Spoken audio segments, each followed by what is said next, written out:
Very good morning to you and welcome to our live broadcast from the Kigali Serena Hotel. You're watching the East African Business Summit coming to you on a simultaneous broadcast on NTV Kenya, NTV Uganda and Rwanda TV. Joining me, who's known, of course, across the border in Kenya, the business editor at NTV Kenya, Wallace Kantai. Wallace, a very good morning. Good to see you. Pleasure. After a long time. Indeed. Yeah. Let's discuss matter at hand. We are at the East Africa Business Summit, where 100 top CEOs, leaders of government, will actually be discussing matters of interest to their sectors. What should we be expecting? What should those at home who are watching us live be expecting? First of all, actually, Maurice, I counted yesterday and into Yes. this morning, and I think there are actually more than 100 CEOs because they're coming from all over Kenya, Uganda, Rwanda, Tanzania, Burundi, and a few others from other countries. What it is that this is the one meeting where all of them are in one room. It's very rare to have, especially from the region, where they're in one room discussing regional issues. Sometimes when they're in one place, what ends up happening is that it's probably an African meeting or that sort of thing.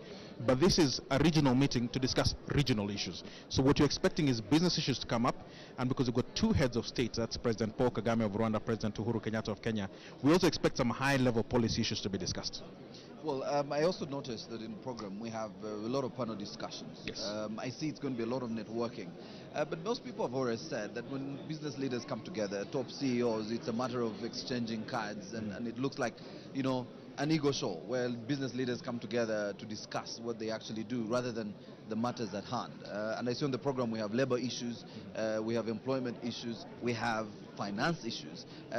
What should be key to come out from this summit for you? The good thing, if I was to go back about a decade, there was a discussion from an East African Business Summit where what came out is the undersea cables, which are the ones that brought cheaper internet to Eastern Africa. Yes. They also brought much higher internet bandwidth speeds into Eastern Africa.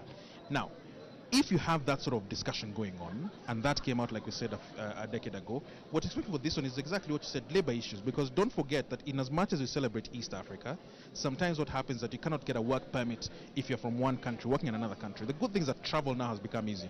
You can travel your ID as opposed to your passport. But if you wanted to go and work in Tanzania, do you have the freedom to do so? If I wanted to come and work in Uganda or in Burundi, do you have the freedom to do so without having too much hassle?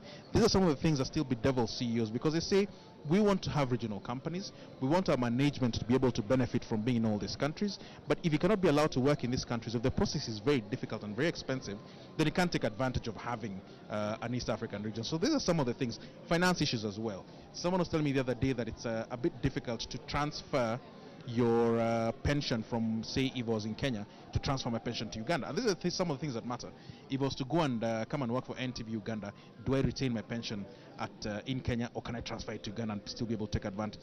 Some of these little niggling things that disturb business people, disturb management, is what they need to discuss. And looking at just before the summit and the meetings the CEOs were having, the conveners were having, one of the key issues that came up was they discovered that the concerns and biggest problems they're facing as a business are no longer internal. They're actually external. Absolutely. We're exporting a lot of labor to the Middle East and China, and their concern is if we're exporting labor, then why are we not keeping the best brains? You know, that's the thing. And in the industry. You know what? You worked in Kenya, Yes. and people in Kenya would know you. And we have had this sharing of talent all across the region. So for the Nation Media Group particularly, because you're operating in 4 out of the 5 East African countries, we've had the advantage of being able to take someone from one country to the other. And that's ideally what should happen. It shouldn't be a case where if I want to have my career progressing, I'll need to go to the UK, I'll need to go to the US, I'll need to go to Dubai, Australia, wherever. I should actually be able to travel around the region and say, if I want to gain financial skills, this is a country to be in. If I want to be able to gain broadcasting skills of a certain kind, I would like to go and work in NTV Uganda for 6 months. What's happening right now is that the highest talent, the ones that can't be accommodated, for example, within the countries that we're working in, have to now travel outside of the region to get this. All right, and I thought it was also important for us to speak about some of the concerns that they will have, that doing business in the region is a bit expensive. Fortunately, we have a couple of banks, including KCB now, that is regional and is in all the 5 East African countries. And so transferring money might not be a problem. But all the 5 countries have different interest rates. Yes. So if you actually want to borrow money, you'd prefer to probably go to Nairobi and borrow money from KCB in Nairobi, but transact your business in Rwanda. Absolutely. So doing business is still a challenge. It's called, I think the lingo calls it interest rate arbitrage, Yes. which is where you hunt down for the lowest interest rates and go and borrow that. But sometimes what happens But you may is have to register the business in that but country. the problem is sometimes it's not even so much the fact that you can or cannot borrow, is you want to come and work with Rwanda francs. And if you're trying to work in Rwanda francs and you're going to borrow in Kenya shillings, don't forget you'll even lose money on the exchange rate. So all these things started to come together, because don't forget that last year in November was the effort launched to have a single East African currency. These are some of the things that start mattering. But you should be able to start seeing a certain level of convergence of things like interest rates, things like regulation. So if you're a bank like KCB that works in all these 5 countries, and in fact even more like South Sudan and the like, you should then be able to go and say, listen, we want to be regulated in a uniform way, such that if my capital requirements in Kenya are some percent, they should be the same percentage in Uganda, so the same percentage whatever. If a company is coming to open a branch in Kenya and it's coming from Uganda, or open a branch in Rwanda, the regulation should more or less be alike. So that you don't have, for example, labor regulations being different in the individual countries, interest rate regulation being different in the individual countries. Everything should sort of be one. All right, if you're joining us, we're coming to you live from the Kigali Serena Hotel, bringing you the East African Business Summit 2014 under the theme Positioning East Africa for Inclusive Prosperity in 2020 and beyond. Also with us here, within the same hall here, the ballroom, is Josephine Karunji, who's across on the other side of the hall. So let's now bounce it over to Josephine. Josephine? A very good morning from wherever you are watching us. Thank you very much, Maurice and Wallace. My name is Josephine Karunji, and I'm coming to you live from the Serena Hotel in Kigali, Rwanda, where the East Africa Business Summit for the year 2014 is taking place. Now, this summit, first held in 2002, brings together business leaders. It's a great opportunity for them to put their heads together and come up with ideas and solutions that will grow the economies of the East African countries of Uganda, Kenya, Rwanda, Burundi, and Tanzania as regional integration takes shape. Now, the theme for this year is Positioning East Africa for Inclusive Prosperity in 2020 and beyond. The top business minds are from Uganda, Kenya, Burundi, Tanzania, and of course, Kenya. So we have thought leaders, development actors, and policy makers finding solutions that will create growth for East African markets. The summit is, of course, organized by the Nation Media Group. We have Citibank, we have KPMG, Deloitte, PwC, which is PricewaterhouseCoopers, and of course the Serena Hotels. This conference, of course, happens biannually. That is every 2 years, and this makes this the 7th summit to take place since it started in the year 2002. Now, one CEO has been quoted to have said that every time you deny an investor a work permit, you are denying over 100 people jobs. So, of course, these leaders are meeting to discuss things which will go, of course, from we have job opportunities and, of course, free movement of goods and services, and people moving across the different East African countries to work in every nation that these countries are seeking to bring together. So we have issues of labor policies, mobile phone commerce, enterprise development, and those will be discussed today. We're expecting President Paul Kagame from Rwanda, who should be coming in any minute now, and of course Uhuru Kenyatta from Kenya, who will be coming as well. Those are the 2 heads of state that will be at this summit for this year, joining all of the business heads and business minds from the 5 East African countries. Now, this meeting comes ahead of the December 2015 date, when members of the East African community are expected to have reached key benchmarks allowing for free movement of goods, services, and of course people. Now, the room is filled to capacity. We have different business minds coming in from of course all the East African countries, which means we have Ugandans, Kenyans, Tanzanians, all of them business minds coming in to sit together and come up with ideas that will will help the East African countries come to a quick integration, and a very successful integration at that. The business minds are meeting to look at, of course, partnerships for economic development, inclusive growth, and we'll have views from the presidents of the two countries, that is President Paul Kagame and, of course, Uhuru Kenyatta. We'll, of course, have them discussing managing mineral wealth for broad-based and inclusive economical development. Well, like we said, this summit was first held in 2002, and this is the 7th summit ever since it was started to be held. This summit is being held at the Serena Hotel in Kigali, Rwanda.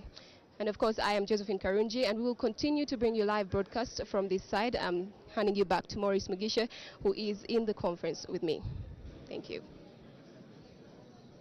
Thank you very much, Josephine Karunji there, who is also within the ballroom where we're bringing you live the East African Business Summit 2014, the 6th edition after this summit, the first of its kind being held in 2002, under the theme Positioning East Africa for Inclusive Prosperity in 2020 and beyond.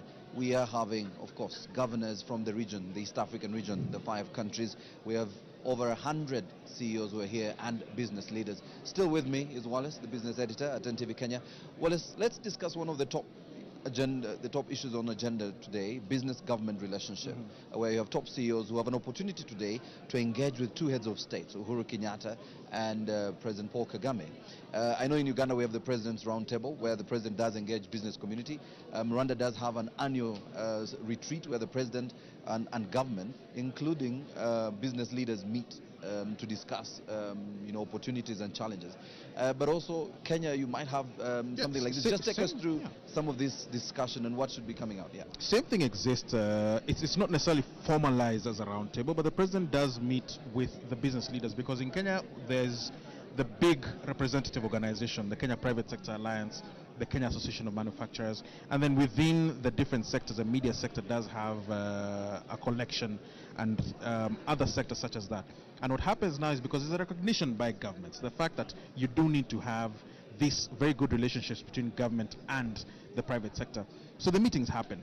What happens in terms of those meetings is, do you have the conversations taking place? Are these conversations well received? And are the decisions then made after the conversations to actually benefit business?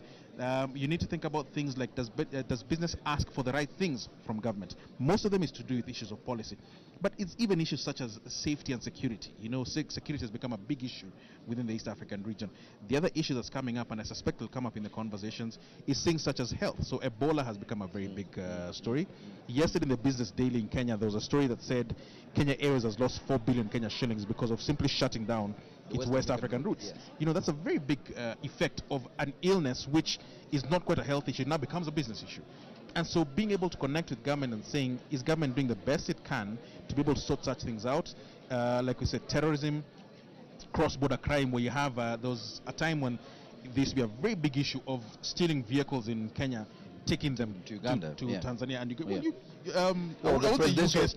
BMW. The presidential BMW. That would come up. But you remember that. So that tells you that even criminals are starting to take East Africa as a region. And so you can't have the police in Kenya simply saying, you know what, after Busia, we don't care what happened to the car. They'll have to liaise with the other side, which is the Ugandan side, and say, this is what happens. When the Ugandans found the vehicle, they had to liaise back with the police. And this happens not just with presidential vehicles stolen, but any sorts of crime, because people are fond of stealing in one country and running off to another country.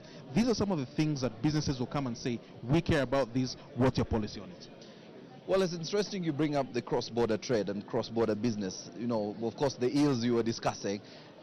Most importantly, let's discuss the concerns we have with the Federation. First of all, the East African Federation that is taking its time, where the business community says they've actually already done their part. That you have businesses that already have branches all over the region. You have, an organization like ours that has units in every country within the region. And the businessmen are saying, listen, we've already integrated as a business. How are you as politicians helping us integrate? And they're not asking for freebies, by the way. It seems they're just asking for an assistance to make doing business easier in the region. Because companies sit down and say, listen, we have a certain market, right? The biggest population-wise, as far as I know, is between Kenya and Tanzania, 40, 50 odd million people, which is very tiny. And they say if you're going to have 140 million people, 150 million people within the East African region, that's where we want to go. Businesses follow where money is, where profits are. And so for them, it makes a lot of logical sense to simply go in and say, listen, we're not going to just do business in Uganda and be a Ugandan company. We're going to be an East African company. This is where our markets are. And it can be anything from entertainment to things such as hospitality, Yes. to manufacturing, to media, to aviation, to all sorts of things. People used to say that the national airline of Uganda is Kenya Airways. Yes. Because that's what you would use. And so that's where people take it from. And so companies have led, because they say it makes a lot more sense for us to do so. Our governments there, but you see governments obviously for political reasons, the politics tend to be a bit more difficult because you're different stages of our political development. So that's what typically tends to happen. All right, thanks, Wallace. As you can hear, the MC is on the microphone, but I want to just reiterate the fact that you're watching the East African Business Summit. Our hashtag is EABS 2410, so get tweeting, get Facebooking. On the other side of the ballroom is Josephine Karunji, who has an interview. Over to you, Josephine. Well, thank you very much, Maurice and Wallace. Now, I am still coming to you live from the Serena Hotel, and I've picked one of the guests who happens to be the Minister for Trade and Industry, Honorable Kanimba Francois. I hope I'm saying that right, sir. That's good. Well, thank you so much for agreeing to speak with us. What do you think of the East African Business Summit? That's a very important forum, actually. As you know, East African community has been quite growing fast and is actually recognized to be one of the most efficient developing regional economy grouping. And Rwanda being one of the young members, but at the same time very active in terms of how do we fast track the implementation of key projects which are on the agenda of the East African community. For example, you may be informed about the current Northern Corridor Initiative, where Kenya, Uganda, and Rwanda came together really to fast track key infrastructure projects to bridge the infrastructure gap in the region, which is one of the key factors which has been hampering the competitiveness of our small and medium enterprises. So I have a lot of expectation from such cooperation to address non-tariff barriers, to reduce the cost of doing business in the region. Rwanda being a landlocked country in the region, and the cost to reach our gateway to the global market through the port of Mombasa and Dar es Salaam is quite high. And now the recent implementation of the single custom territory, just one project, has cut down very dramatically, around 30%, the cost of shipping a container from Mombasa to Kigali. We do expect similar impact once the railway between Mombasa and Kigali is up and running full operation. So these are just a few examples. Now I think addressing the infrastructure gap is an issue, but in itself it's not sufficient to address the competitiveness issues of our SMEs. There is a need to enhance cooperation between the business community itself. We have in different ESC countries small units which are producing almost the same, and it becomes very difficult to be the basis of strong regional trade. What really needs is that business people can come together and cooperate, see how they develop what we call regional enterprises, which may grow on more scale basis, benefit from the economy of scale, reduce the unity cost, and be able to compete not only in the region with potential competitors from outside, but also create the ground to be able to increase our exports out of the community. I think this is critical, and I do expect from this summit a lot of discussion around these issues. One of the issues that has been given a bit of emphasis has been managing mineral wealth. Why do you think this has come up at this summit? Managing mineral wealth. Yes, it's very important because this region is very worth in terms of mineral resources, and so far all these minerals are being exploited by big multinationals who export them in very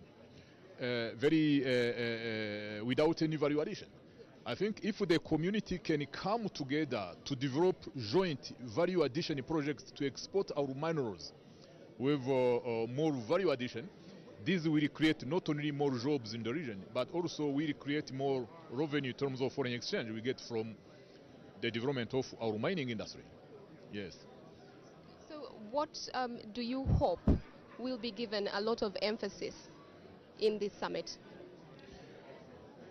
Well, cooperation, not only between governments, but also between business community itself, because we need both of them, but at the same time building a real partnership between the government and the business community to create synergy and to make sure that governments are doing the right thing to promote the business development, but also business development are supplementing government's effort to build a more integrated economic community. How do you think the business community can work together with the governments to help even more with the integration process, to fast track it? You know, generally the business people know better about how different policies and the regulatory issues are affecting negatively the business in the region. They are the number one who may talk to the government and advise the kind of reforms which are needed. But it's very important also for the government to be very ready to understand the issues and implement the appropriate reform to facilitate and to improve the doing business environment in the East African community. Well, thank you very much. I have been speaking to Honorable Francois Kanimba. I hope I've gotten that right. That's good. And you are the Minister of Trade and Industry for Rwanda. Well, thank you very much for your time, sir. I have been speaking to Honorable Francois Kanimba, who is the Minister of Trade and Industry in Kigali, Rwanda. And of course, we're still coming to you live from the Serena Hotel here in Kigali, Rwanda, where the East Africa Business Summit is just about to start. We're waiting for the two heads of state who will be the chairs of this particular meeting. That is President Uhuru Kenyatta from Kenya. And of course, we have Paul Kagame, the President of Rwanda. They should be coming in just a few minutes. We will take you back and just remind you that this summit was first held in 2002, and it brings together the top business leaders from the 5 East African countries, that is Uganda, Kenya, Burundi, Rwanda, and of course Tanzania. Well, the room is filled to capacity, and as we wait for the two presidents, we will continue to speak to different people who will give us their views of what the summit actually means for them and how it will help to fast track the East Africa integration. And the theme this year is positioning East Africa for inclusive prosperity in 2020 and beyond. We have thought leaders, development actors, and policy makers finding solutions that will create growth for East African markets. We're live on NTV Uganda, NTV Kenya, and of course Rwanda TV, and we thank you for watching us from wherever you are watching us from.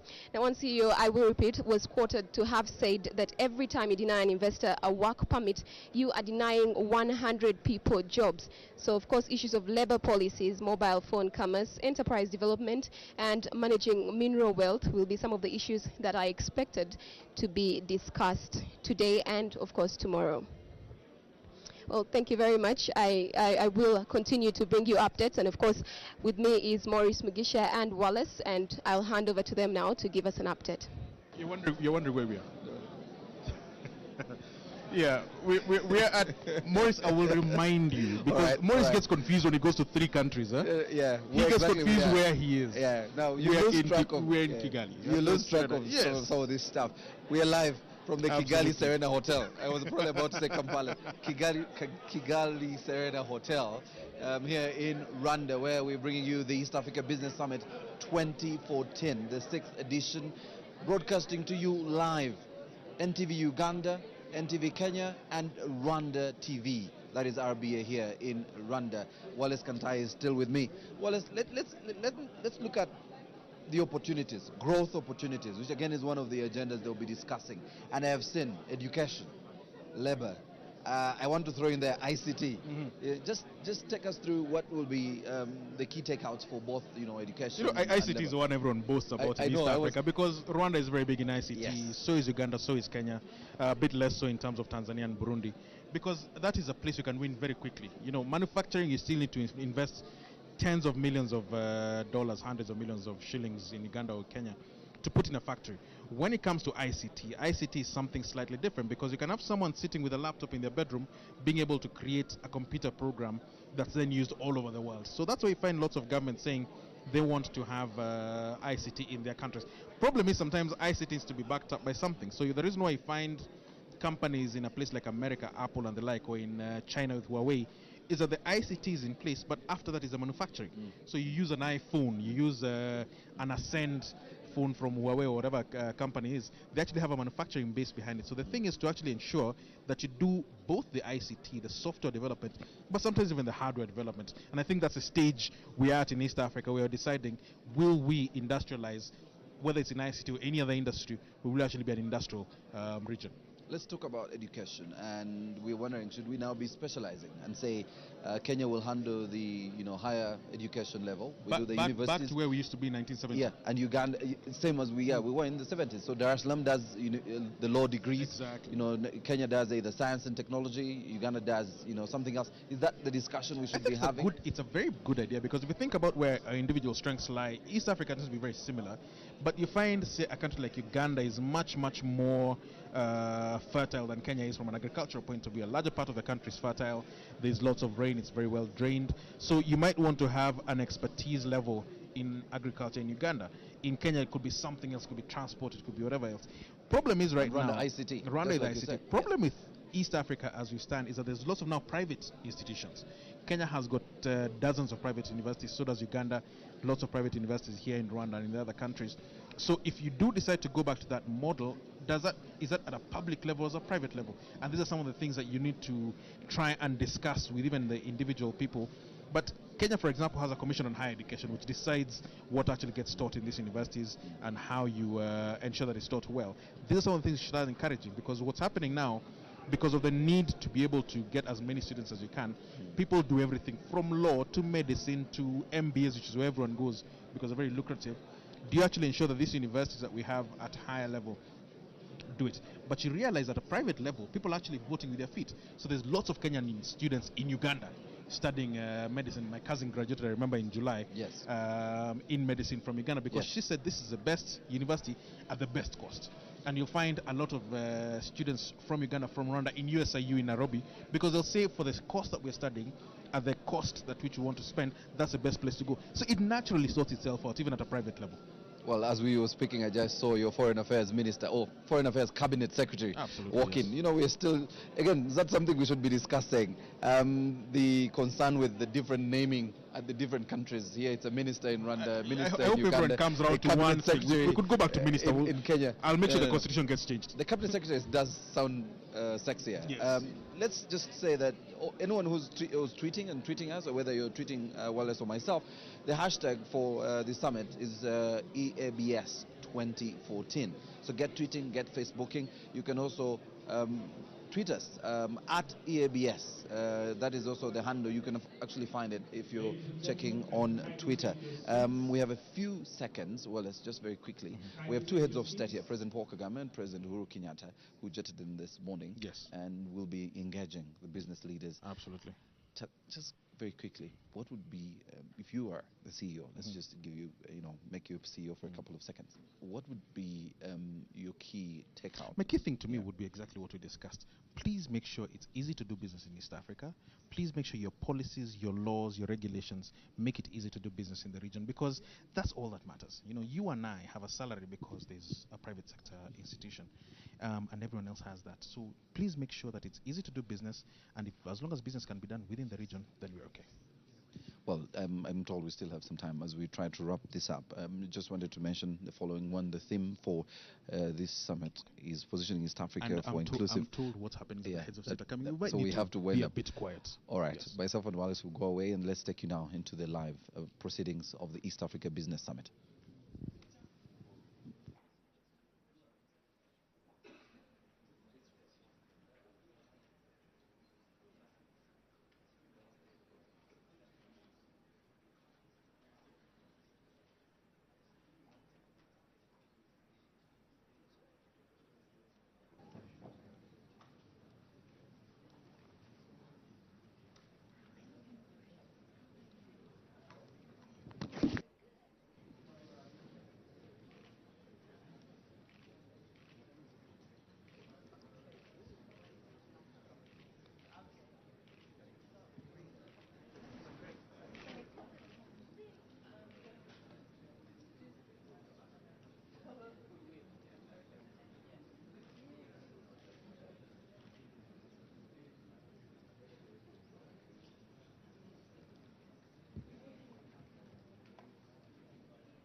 Ladies and gentlemen, Their Excellencies are in the building.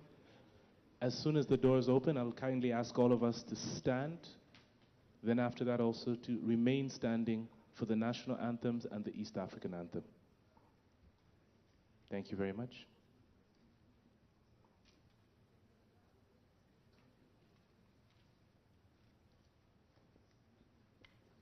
Ladies and gentlemen, may we please be upstanding for His Excellency Paul Kagame, the President of the Republic of Rwanda, and His Excellency Uhuru Kenyatta, the President of the Republic of Kenya.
and gentlemen, you may take your seats. Your Excellencies, the East African Business Summit is a high-level engagement platform that provides networking and interaction opportunities with influential members of East Africa with an aim to enhance the growth of our region as a unified community. Hence, we thank you immensely for gracing this occasion with your presence here, because you being here is a resounding endorsement of your commitment towards contributing to building a more robust, enhanced East African community. We thank you so much.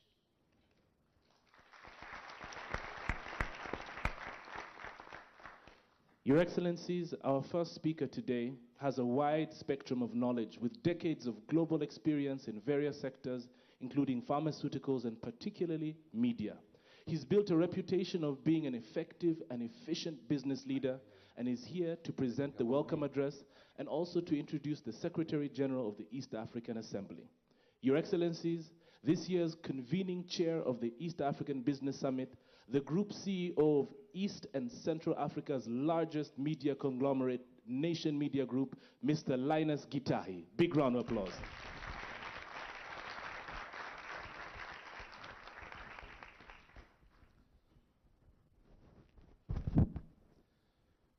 Your Excellency, President Kagame of the Republic of Rwanda, Your Excellency Uhuru Kenyatta, President of the Republic of Kenya, Dr. Richard Sesbera, our Secretary General for the East African Community, ministers present from the region, our various partners, and my fellow business leaders, ladies and gentlemen, all protocols observed.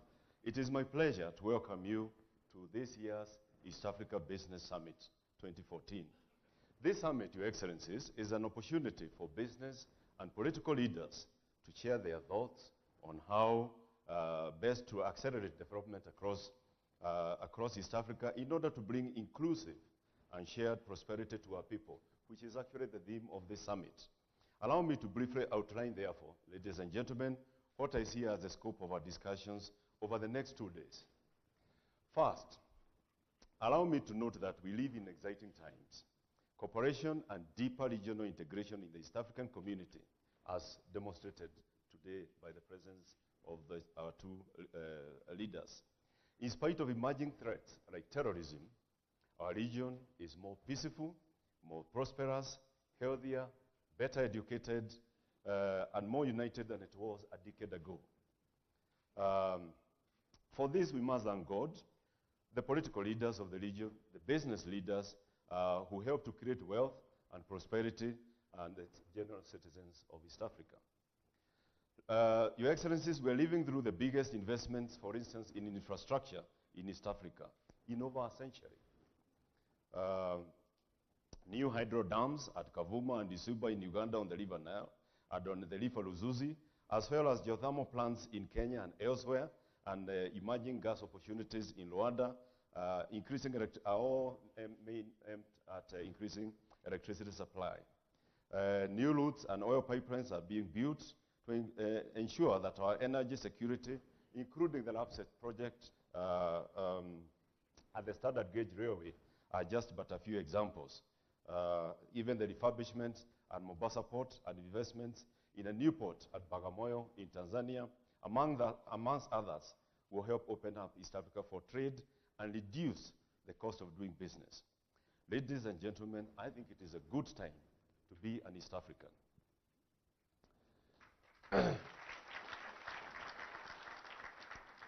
We are blessed with natural resources, but we also face many challenges, Your Excellencies, and my fellow business leaders.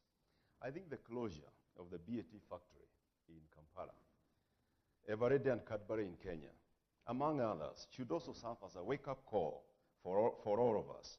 For instance, we know that we, for instance, compete with Egypt in many areas, and the average cost of power in Egypt, for instance, is about 3 cents per kilowatt hour, and on average in East Africa is about 10 to 13 US cents. Over the next 2 days, Your Excellencies, we shall be sharing ideas amongst ourselves and with the policymakers on how we can use our natural resources to optimize and accelerate our growth. There is plenty of ground to cover, And we shall be guided in this discussion by our partners, City, who have put together a very good program and a very good panel to ensure that we discuss this initiative and have very clear way forward. We've also taken giant steps, but there's still a lot of ground to cover in order to harmonize, for instance, our tax rates, both in the region, our tax policies in the region, even the threshold of taxes, as well as the exemptions that we ought to have or probably not across East Africa. For instance, do tax exemptions work? Are our fiscal policies pro-business and fair? What else can we do to strike a healthy balance between the government's need for tax and the private sector's need to remain competitive? Over the next 2 days, our partners, Pricewaterhouse, who are represented here by the CEO, will lead the discussions, and again they put together a good group of policymakers and private sector to help drive and discuss that particular area, because we think it's a huge imperative for proper integration in the region. Also, Your Excellencies, under the guidance of our partners, KPMG, again also represented here by the CEO, we also hope to explore the state of enterprise development across East Africa. Are we doing enough to bring our informal businesses into the mainstream? Are we reforming fast enough? How do we build value chains, for instance, between agriculture, industry, and services? What lessons can we learn from other East African countries, for instance, Rwanda, about making it easier for entrepreneurs to set up and run businesses? And on this one, I hasten to add that Kenya's round table with the cabinet secretaries, which is chaired by His Excellency, has that as a key agenda of making it easier for business to operate in the region. But how can we share those learnings? In fact, Your Excellencies, somebody did an exercise and said that Kenya is in a certain position in terms of ease of doing business, and Rwanda and Tanzania and Uganda and Burundi. If they all learn from each other and actually pick the best activities and way of doing business from each other, the combined position would be in the top 20. So I think it is important, therefore, that we learn from each other and ensure that we pick best practices. And that is one of the key activities that we'll be looking at. We know many of those answers, ladies and gentlemen, are right here in this room. In fact, allow me to tell you a story about seeing opportunity where others see pain. And the story is about Ebola. We all know, ladies and gentlemen, about the Ebola crisis in West Africa, which has killed just over 4,000 people. In Nigeria, however, the outbreak of the disease sparked something that was totally unexpected: a surge in e-commerce. Jumuiya, the leading online retailer, said that orders rose by a factor of 3 as people chose to buy stuff online rather than go to crowded stores. Orders for antiseptics, gloves, masks, and disinfectants briefly overtook mobile phones.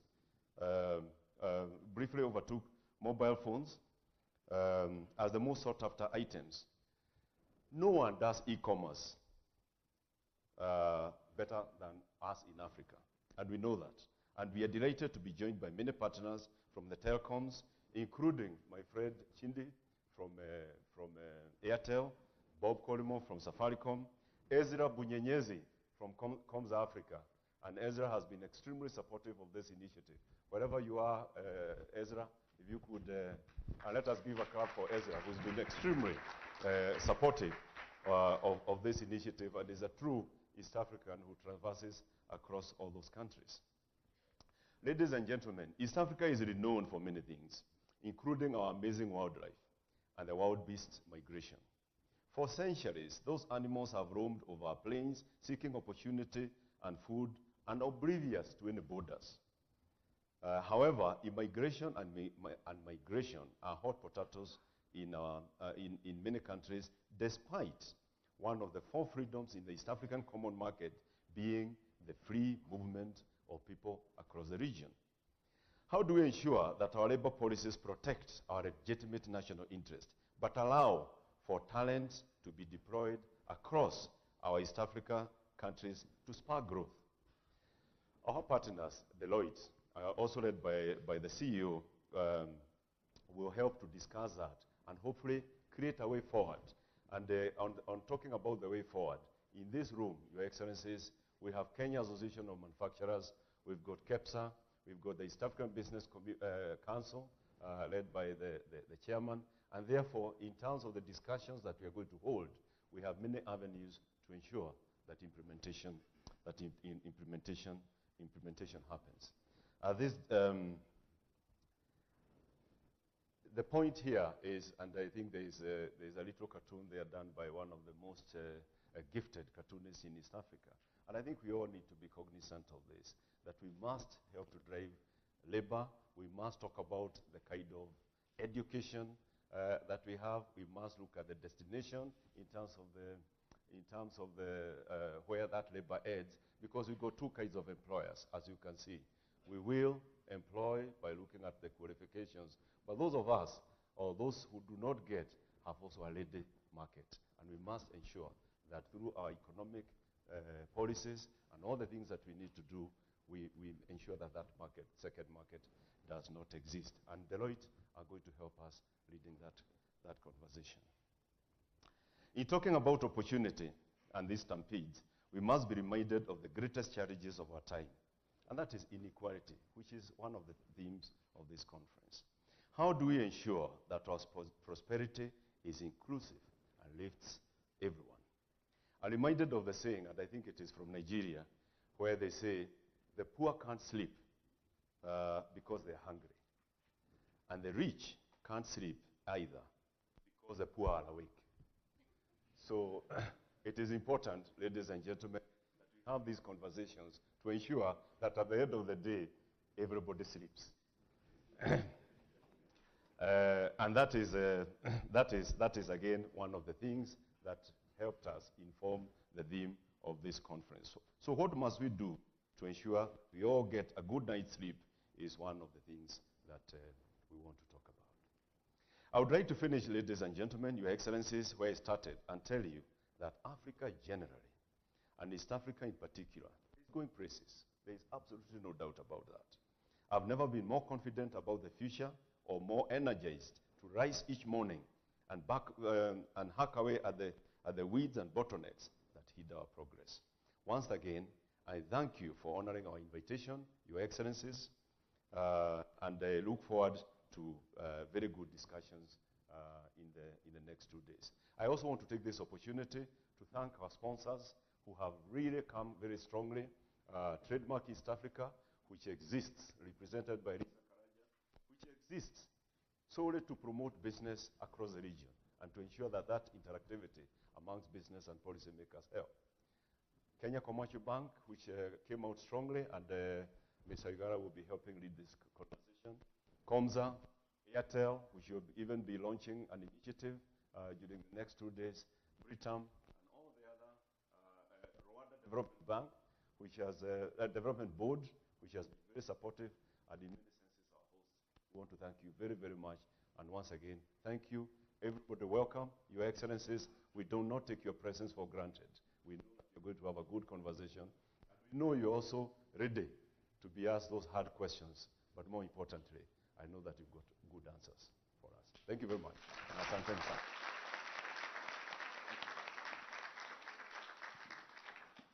Ladies and gentlemen, a big round of applause. The Group CEO of Nation Media, Mr. Linus Kitahi. Your Excellencies, our next speaker is a graduate of a Bachelor's of Medicine and of Surgery. However, he's extremely diverse and has worked in the government as a special envoy to the Great Lakes region, and was also appointed the Secretary General of the East African Community. Ladies and gentlemen, it's with great pleasure that I'd like to welcome Dr. Richard Sezibera. Big round of applause.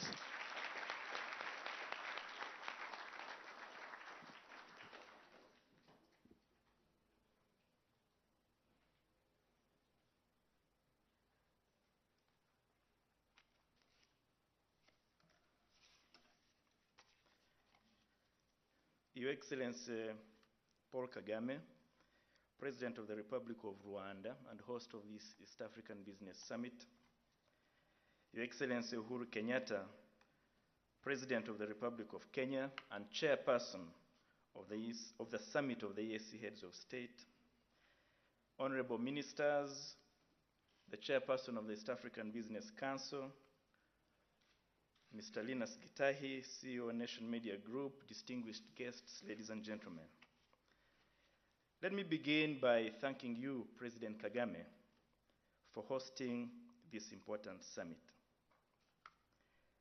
This is one more testimony of the vibrancy, not only of your leadership, but also of the Rwandan economy, and your personal dedication to the prosperity of Rwandans and East Africa.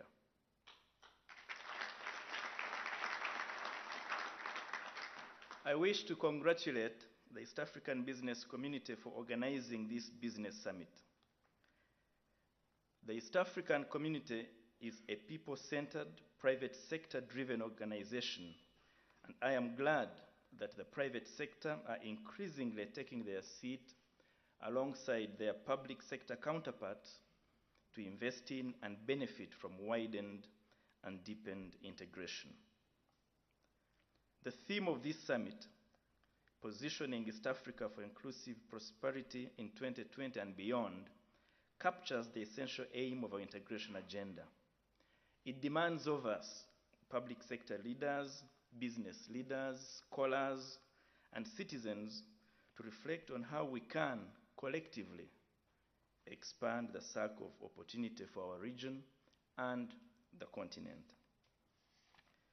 Excellencies, we have come a very long way between yesterday and today.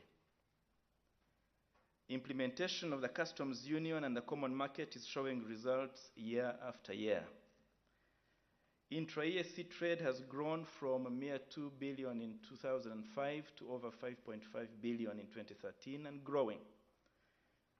More importantly, this trade is in the relatively sophisticated sectors of our economies, including services and manufactured products, unlike trade with the rest of the world, which is mainly in raw materials.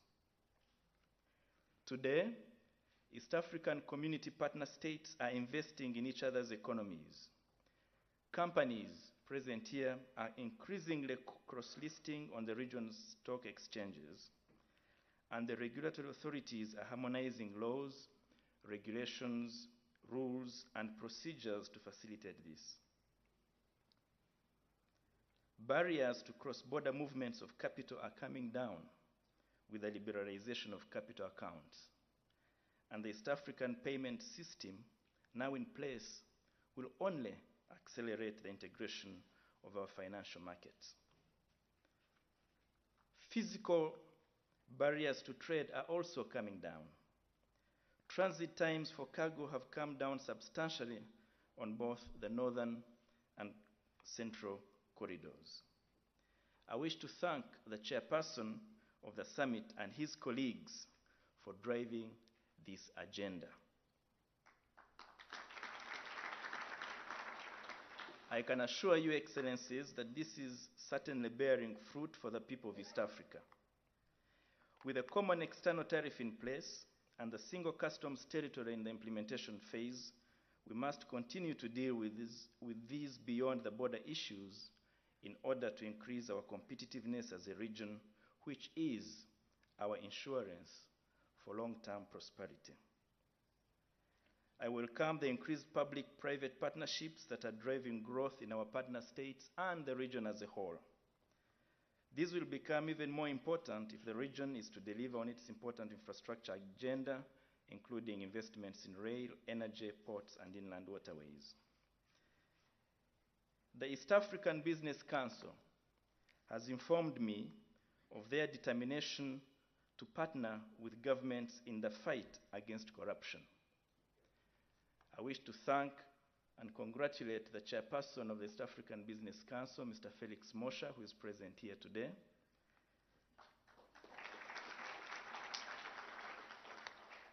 The East African Business Council are in the process of developing a code of conduct for their members, which they will implement and monitor. I look forward to completion of this important work. The Business Council, Your Excellencies, are also committed to convening a summit on manufacturing in East Africa. Excellencies, the East African community does not only look inwards.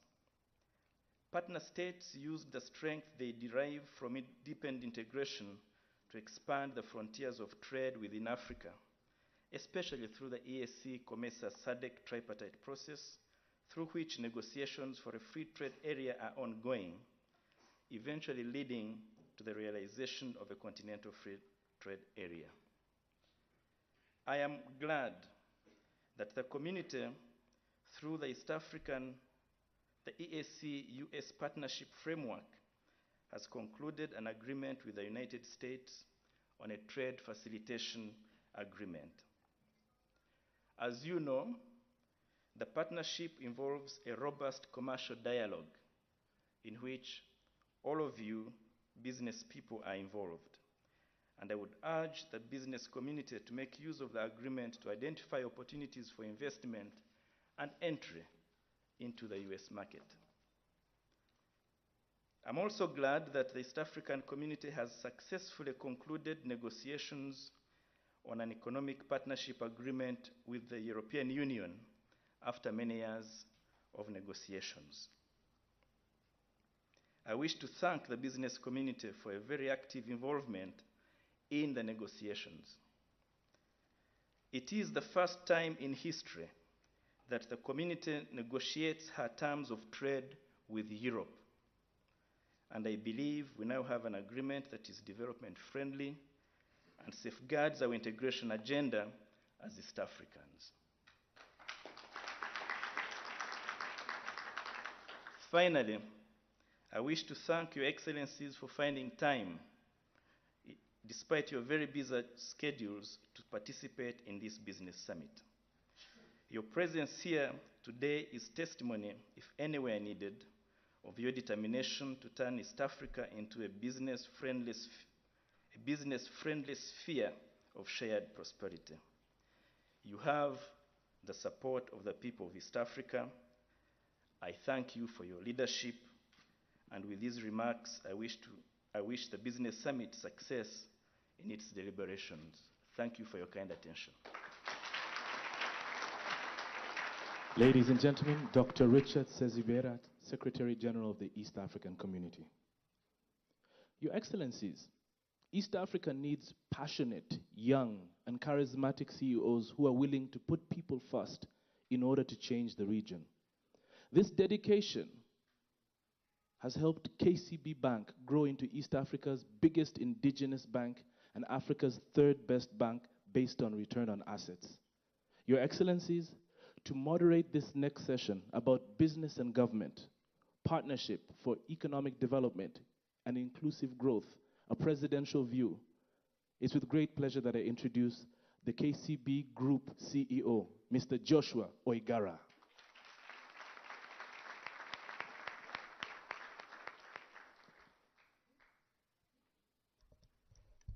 Your Excellencies, I'm deeply excited to be here this morning to welcome my two presidents for East Africa for a good discussion today.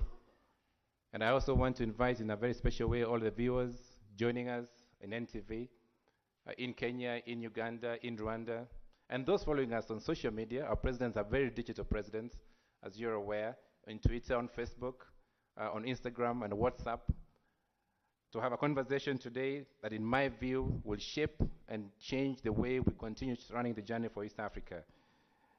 We're coming to you live from Rwanda's capital in Kigali. My name is Joshua Igara. Your Excellency, we want to have honest discussions with yourself about two issues that you are very passionate about. It's paraphrasing President Paul Kagame. Africa must be built by Africans.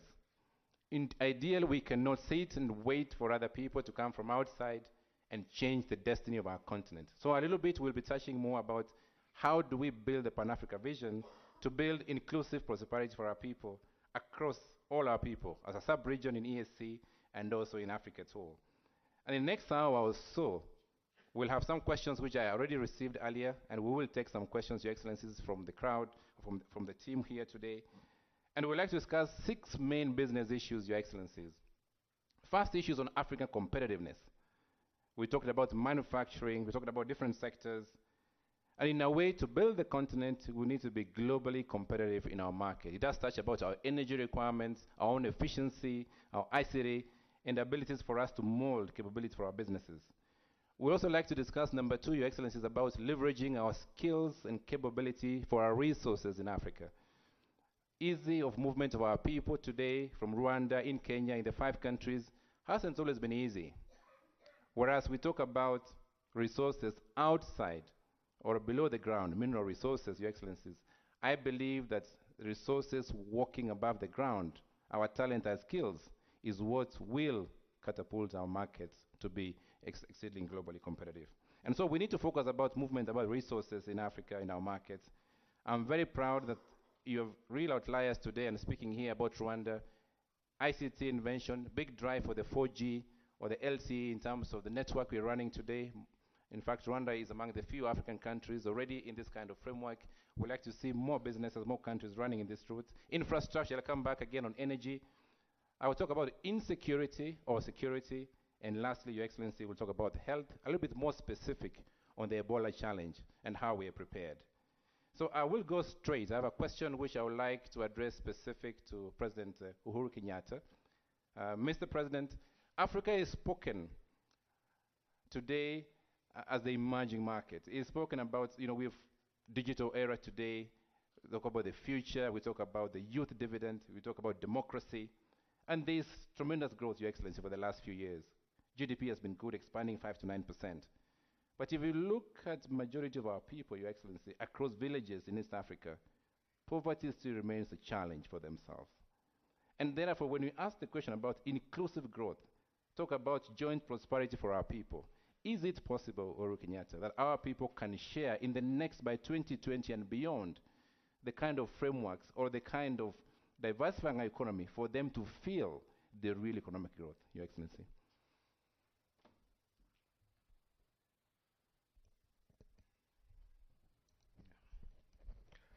Thank you. I think first I'd just like to begin by thanking our host for inviting us to this forum. I think and I believe and I agree with your statement that this forms the basis of our own very clear understanding that Africa will not be able to achieve her social, economic objectives unless it is going to be a process driven by Africans. I personally am very clear on the fact that I do not believe that Kenya or Kenyans can succeed unless the region in toto succeeds. So we must partner, we must work together, and I think forums like this provide us with that essential basis. Going back to your question directly, the fact of the matter is that we have a large population and a very young population. Development and growth, indeed, as has been stated by all speakers, has, however, been skewed, and the majority have felt as if they have been left outside of the framework of growth. They have not felt the true effects of that growth. And I think that is partially equally responsible for a lot of the social upheaval that we have had on the African continent. And I believe strongly that this again has been driven by the fact that we have been economies that have not focused on our real wealth.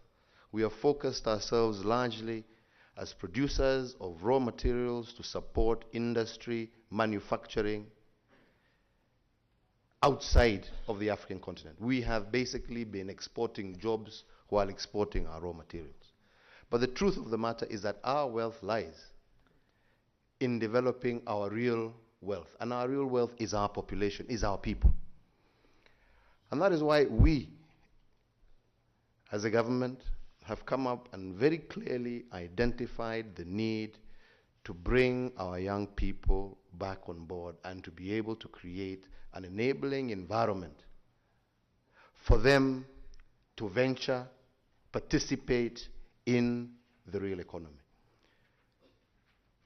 We have various programs that we have initiated, you know, from the WESO funds, from the youth development, from women empowerment, public procurement, 30%, you know, reserved for this sector of our society, because this is really, you know, where our future depends. But governments alone can equally not succeed unless private sector also takes an active role and participation. We need to be able to create the environment. We need to be able to create or to push resources towards developing this sector of our society. But private sector also needs to open its own doors and to recognize that they need to equally, you know, be partners with various. We need to be able to integrate. You need to be able to nurture and to grow these industries without that idea that they are in competition but rather complementary, because we can't continue, you know, on that basis that Nairobi, or I don't want to mention any companies because I don't want to, but we want to be able to know that you can nurture and grow small business in the informal sector without them necessarily being looked at as competition, but rather complementing, right? How can we integrate big business and small business, right? How can we create more channels whereby a lot of your various components or products that you require for your own manufacture, you get from these small businesses, largely in the informal sector. We were looking, for example, at the health sector. When we look at the challenge, for example, of providing hospital beds, we are still importing hospital beds, for example. And yet we have a huge capacity to develop our skills in our Juakali centers and actually pass that business on and create new businesses that supplement these hospitals. Why are we buying knockdown kits from China? And yet we have in Nairobi a whole street there in Dagoretti where you have young people trying to eke out a living. And this is why we're saying we as government will play our part. We want them to supply us with furniture and other issues. But private sector should also recognize that you can equally, you don't have to import from China. You don't have to, you can also equally buy from the same. And as then Linus says, that therefore means that as you pass Dagoretti Corner, you don't have to be worried about whether your door is locked, because those young men are busy working to provide you with the furniture that you need at your home, and everybody is sleeping. So this is really the strong belief that some of us have. We want to partner with the private sector. We want the private sector to be able to understand that they need to integrate, they need to help us nurture these small industries, largely in the informal sector, mainstream them. And I think, as I've said in the past, even when we look at our tax regimes, if we start bringing this informal sector, largely composed of our youth, into the mainstream, we're also widening our tax base and reducing the burden that large businesses feel they are carrying on behalf of the country. But governments require revenue, rather than that revenue coming from a small percentage of taxpayers. Let's work together, let's incorporate these people, let's widen our tax base. As we widen our tax base, we reduce and make our tax regimes that much more competitive without putting the burden on a few. I think just in terms of opening, that's what I have to say. Thank you very much. Thank you. Perhaps I will turn the same question a little bit with a different kind of tone to President Kagame. You've spoken very solidly about Africans building the continent. Your Excellency, many people from outside say it's African moment. Really, I don't agree. I think Africa has been in the moment for a while. Now, in terms of collaborating and expanding the economy in Rwanda, agriculture and tourism, your experience in the last few years, perhaps you'll share your vision on how to bring in more people into prosperity and inclusiveness. Your President.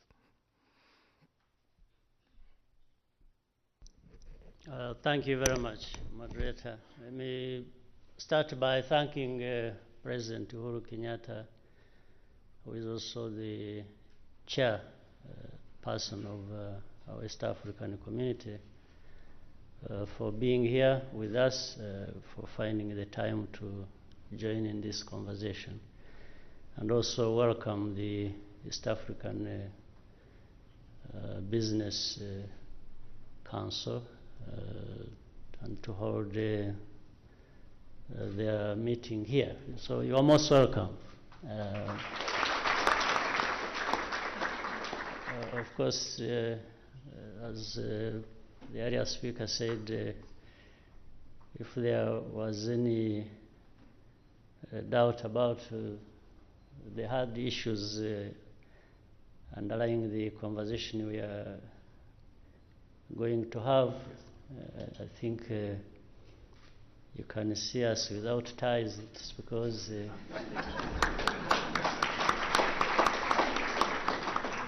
we are preparing for the hard questions, and hopefully you will get the hard answers that befit the question. But really, I think I just continue and follow on with what President Uhuru has just said.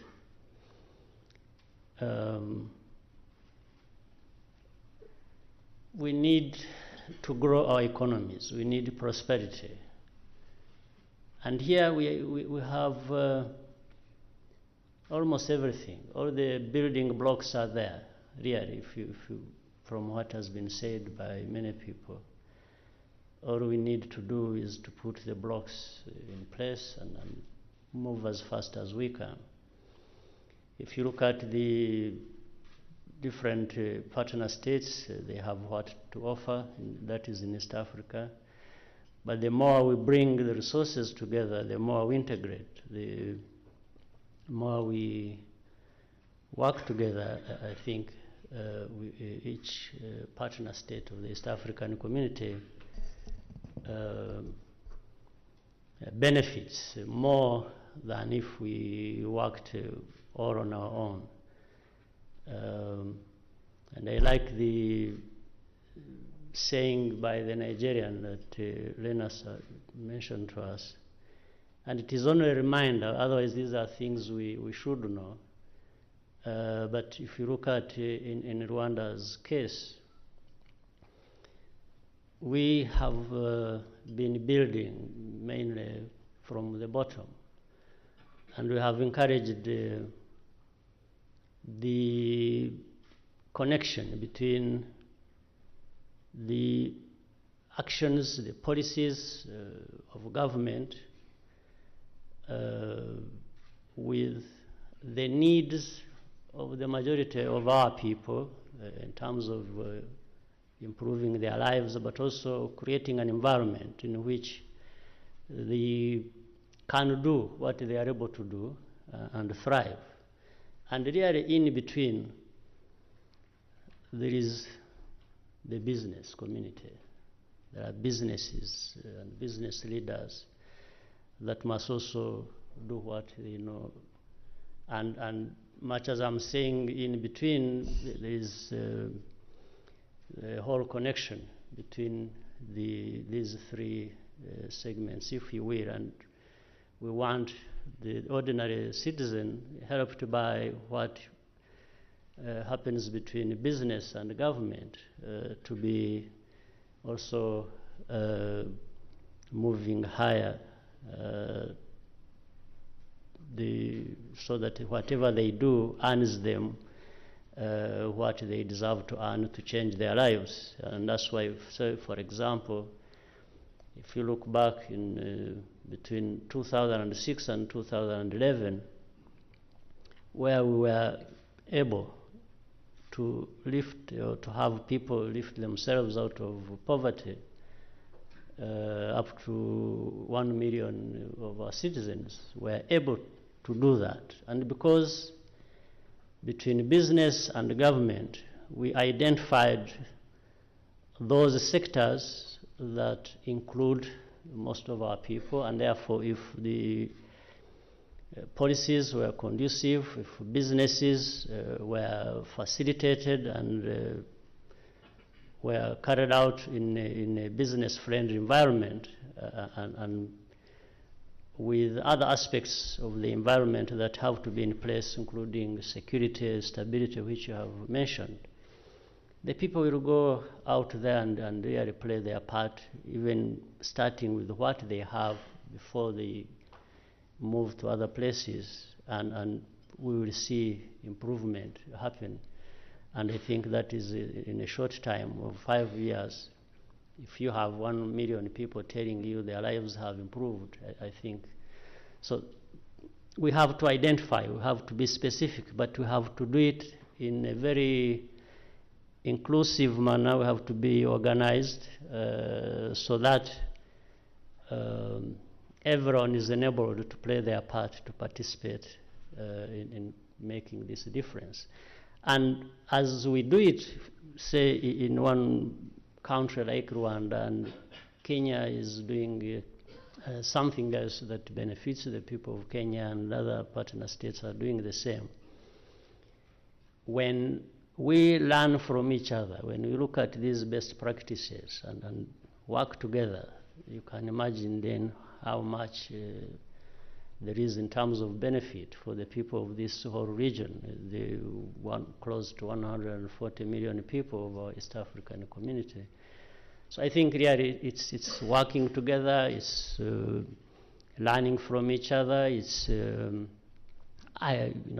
being able to identify from what we already know, what is it that we can do or support people to do so that everyone benefits. So from individual countries to the whole region, this is the way we should go, and this is what can happen and benefit Africa as a whole. So the saying this is the moment for Africa, it has always been the moment for Africa, really. Only that we have sometimes,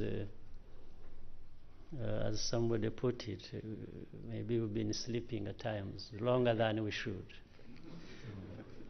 Thank you. Thank you very much, Your Excellency. I just want to follow up an earlier follow-up question to President Uhuru Kenyatta, specifically on the youth and the opportunity to utilize talent and skills. Mr. President, by the year 2020, East Africa today will be perhaps the 7th largest size of population in the world in the next 6-7 years. We have our people moving and very intelligent, young, dynamic, they have the capability. The challenge for industry today is, are they able to move freely within the region, within Africa, within the world, particularly our region first. And the two of you are true outliers in driving that integration between Kenya and Rwanda. But we see challenges. Is it possible that we realize that objective in the short term? I believe indeed it is possible. And all that it requires is political will. If we look at the broad framework of our community, this is a critical ingredient. But let us be frank, what has made us not move at the pace that we would have wanted to move at? And a lot of that has to do with national fears, a sense of insecurity that if I open up, my people will be denied jobs. Other countries may be, a step ahead, and they will take up all the jobs, or they will take up all the opportunities. It is these fears that I think we must begin to deal with. And I think the beginning of dealing with those fears is for us to start saying that, let's start talking about our people being the East African people. Let's start saying our people are the East African people. Ourselves and Rwanda especially have made tremendous progress in this. We have been very clear that we need to be able to open up the labor market, to be able to take full advantage of this talent, this huge pool of talent that is available in the East African region. And that just came from a very clear, inspired, and brave approach by President Kagame and President Kibaki, where they took a decision and they said that citizens of Rwanda, citizens of Kenya should be able to move freely between the two countries. And the issue of work permits should not apply. I don't think Rwanda is any worse off from that decision. In fact, I think it is better off. I don't think Kenya is any worse off as a result of that decision. I think we're actually much better placed, because we have our young people able to move freely. We have our businesses able to move free. I was told yesterday, for example, a good number of you came through the airport just using your IDs, and this is something that is tremendous. The Minister of Justice, last time I was here, was informing me that he had an advertisement for a position in his ministry, and he advertised across the East African board, and there were Kenyans who applied and other people who applied, because really what you're doing is tapping the best, and once you tap the best, they will help you create additional jobs as opposed to blocking people, not moving, right? And then actually retrogressing, because why would you? I keep looking at let's take the United States for an example. What built the United States? The United States is built on the basis of tapping African talent, Indian talent, and talent from all over the world. Yeah? This is what creates a booming and growing economy. We also need to stop that inward-looking mentality that we inherited from our colonial masters and begin to recognize that if we are to take full advantage and develop our economies through our own initiatives, we must allow our people to move across our borders freely. And this is something that I am always encouraging our colleagues, that please, let us not be fearful of one another. Let us demystify this long-bred attitude that I am doing this to protect my people. Your people are the East African people. Open up, allow our people to move freely, and in the long term, the benefit will be the growth of our regional economy.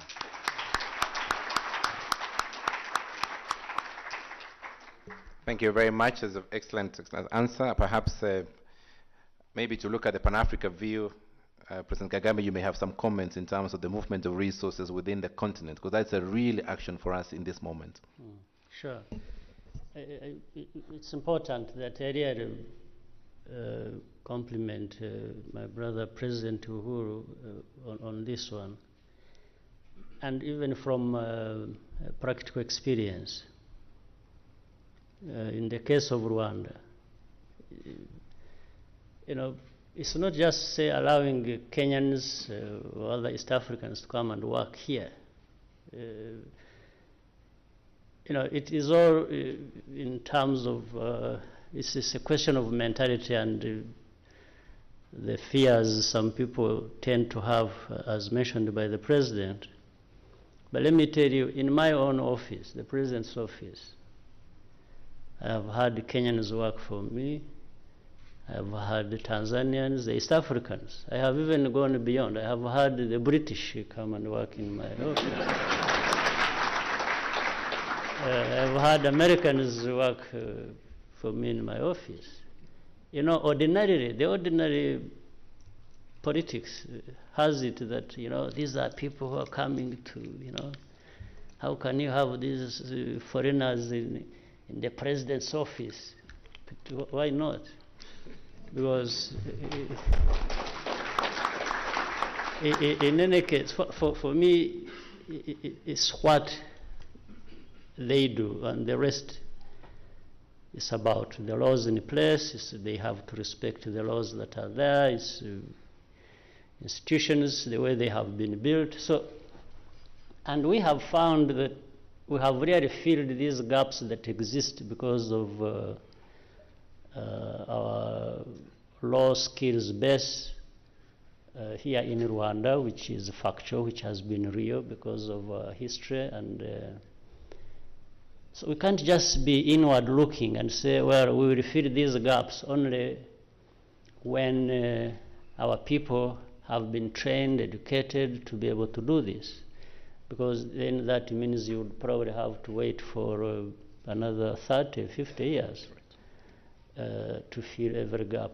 But in any case, what is, and that is similar to earlier what was said, if we they increase the trade among African countries, you have found that the trade is on the basis of some of the things that actually where value has been added. But with the rest of the world, we send raw materials. We are not able to process and sell and trade in value added goods. This is as primitive as the same way of looking at the labor market and not allowing the free movement of labor. It's just as primitive and as limiting. We are limiting ourselves when we have huge opportunities and we are not exploiting the opportunities and benefiting as we should just by the blockages in our own thinking and worries that are not really warranted. So we have experimented, and I think people need to have courage to do that. Yes, when we opened our borders, when we did that with Kenya, for example, allowing people to move freely between Kenya and Rwanda and reduced restrictions on work permits and so on and so forth, and visas and so on. Everyone benefited. And this is why I was saying Rwanda, we can tell the story. We have benefited. The worries that people had, of course, some Rwandans had worries, but it is up to leaders to, you know, make decisions, but also involve the people. And because at that time, I remember, you know, some Rwandans used to come and tell us, you know, but you see, these Kenyans, you know, they are more educated, they have skills, they're going to come and take our jobs, and, you know, we will be unemployed. And I gave them specific examples. I said, okay, if Kenyan doctors or engineers come and work here, do we need engineers? Do we need doctors here in Rwanda? And they would say, yes, we need engineers, we need doctors. I said, where are they on the Rwandan market? And I would ask the doctor and say, do you really worry that some doctor from Kenya is going to come and take your job? No, he will actually fill the other gap that exists of the work you can't do, because one doctor serving tens of thousands of people, you simply don't serve them well. So I think we need a conversation even with our own people and show them how these fears are unfounded, but also show them the benefits actually involved in this. And through that, we are able to address these problems. So if Rwanda cannot worry about Kenya, why should other bigger countries worry about Kenya? Thank you very much, Your Excellency. Thank you. I mean, I want to turn a little bit the discussion into ICT. I mean, I must say and recognize you are the most digital president today in this century in Africa and the world today. And technology is a good game changer for us. In fact, if I look at Rwanda, leapfrogs our growth for the last decade. Kenya today, you're talking about 4G, WiMAX broadband. Look at the innovation on mobile money, M-Pesa today, telecommunications. That is really going to be a bread, but something to change the way our people, young people, involved with the way the economy can grow. What are your dreams, Your Excellency, starting from Uhuru Kenyatta? How does ICT change the future of Africa, in your perspective? I think this is where we have our biggest advantage. I say that because if you look at what has happened, especially over the last 10 years, in terms of using ICT to propel growth, we have a very big advantage. And the big advantage that we have is that if you look at most developed economies, they have, for a very long time, invested in a lot of infrastructure, which ultimately means that they are very resistant to change, because they've got all this investment that they've made in the past, which they need to recoup. We, however, are coming from a whole different ballgame. We don't have that infrastructure. So this is a whole new area where we are actually able to look at and to take full advantage of this great new opportunity. And as you've talked about, the growth, for example, in mobile money, all the new various innovations that have come up using technology, creating new businesses and access to various products through the use of technology. This really is the future for Africa. This is the future for our young people. I was telling somebody the other day, you know, we've got all this mobile money going now. We've got others coming with this new SIM card, and the competition between my friend Bob Collymore and people saying, no, you know, we've got to. I said, no, let them fight it out. Let them decide it out there, because at the end of the day, all we want is better, cheaper products for our people. Huh? We need to look at this not as challenges, but as opportunities. Let us allow this competition to go out there. Yes, we may make some mistakes, but we will learn from those mistakes ultimately, right? And use this technology to drive our growth and development agenda. My friends here in the media we've been fighting, and I'm telling them, don't let these young people, let's go through to this digital migration. Participate in it. Go out there. Let our young people be able to make their productions and air them and move out there. It's competition is good, is healthy, right?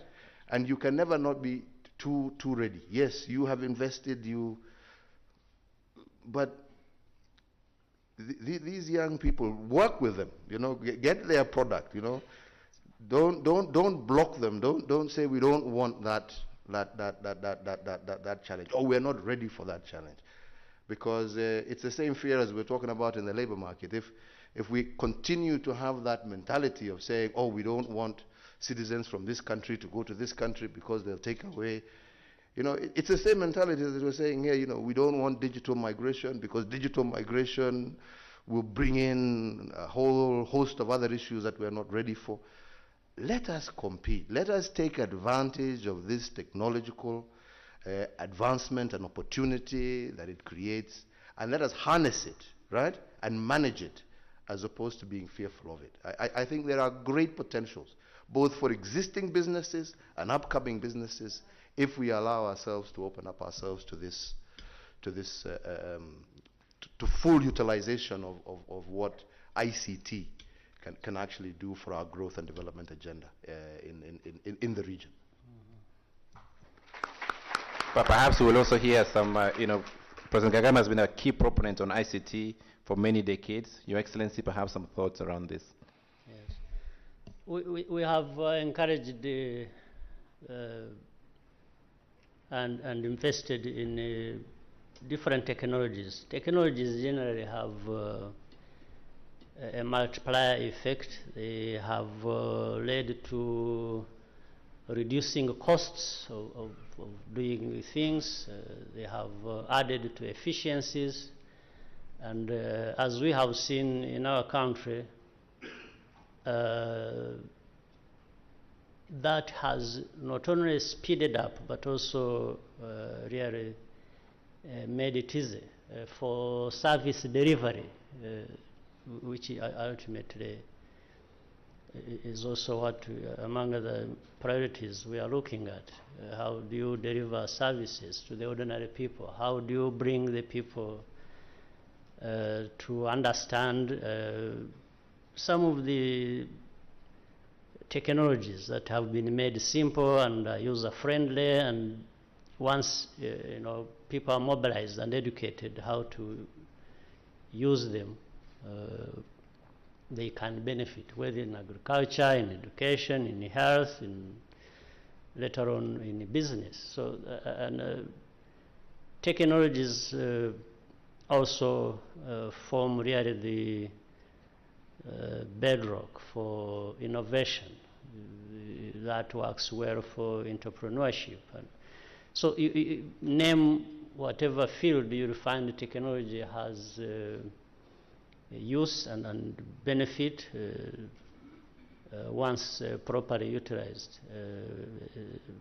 So it's one thing that, and look, at the beginning, as I remember in 1996 or 7, when we were just recovering from the tragedy we had here, we started talking about investing in technologies. That's how we started investing in mobile technology and other things. And of course, there were arguments. People were saying, no, but how does Rwanda start talking about use of ICT and different technologies, and when they need, bread and butter and a few other things. And for us, the understanding was there was no contradiction. And it wasn't going to be either or, but to find ways of spreading our investments, even in a situation that was so urgent like that, to see how we can speed up things. And of course, here we're operating in a very complicated situation, because at that time in Rwanda, in any case, maybe it also helped us, because we were not able, we did not have the luxury to prioritize and say, we are going to for this first and then for that. Everything at that time was a priority.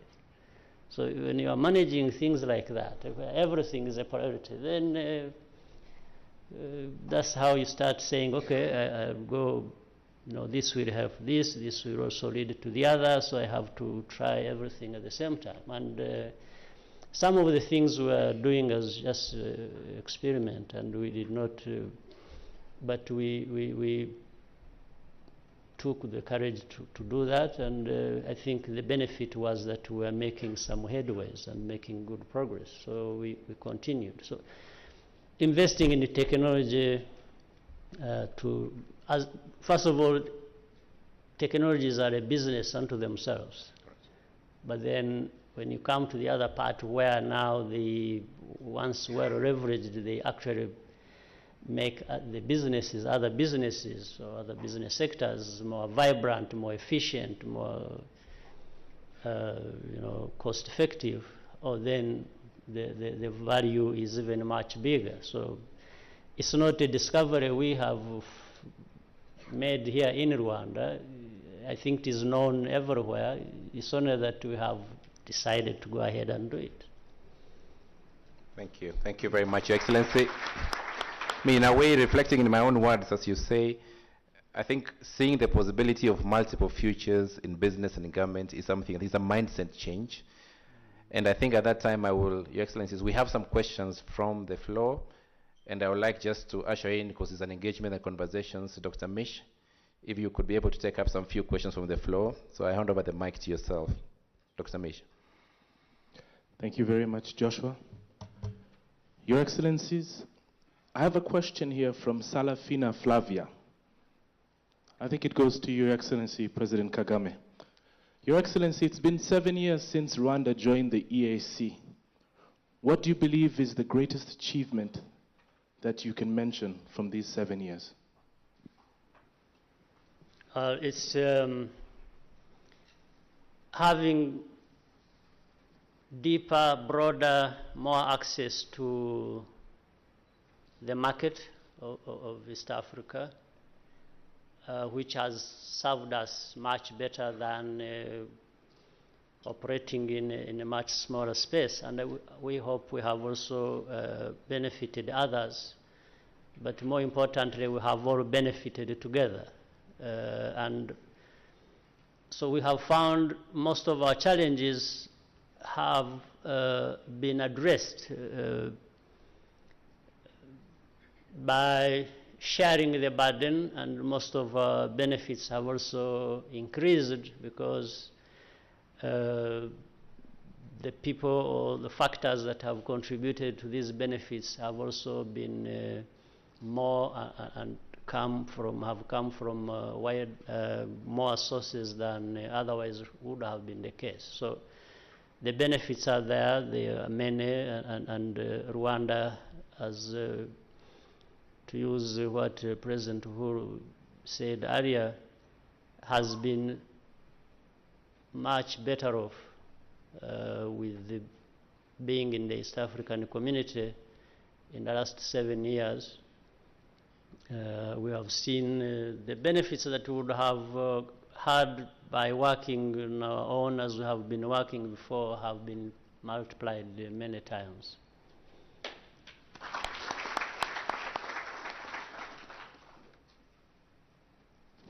I think the next question goes to President Kenyatta. This one is from Dennis Carrera, Managing Director of Kigali Heights and Vice Chair of the East African Business Council, Rwanda chapter. If we're truly positioning East Africa for prosperity in 2020 and beyond, we have to look at the pillars that get us there. And one of them is having a strong and vibrant trade center at the EABC headquarters. Now, His Excellency President Kagame made the first step in the direction, and recently his government donated a key plot of land worth close to $1.3 million US, and that will house the EABC headquarters and East Africa's trade center, for that matter. His question to you, Your Excellency, is what are you pledging to do for this project? And Your Excellency, while you're ready for hard questions, he goes further and says that once this pledge has been made, as indeed will be expected, will this also set the stage for other EAC heads of state to also make their contributions? And how can the two of you help to push this agenda?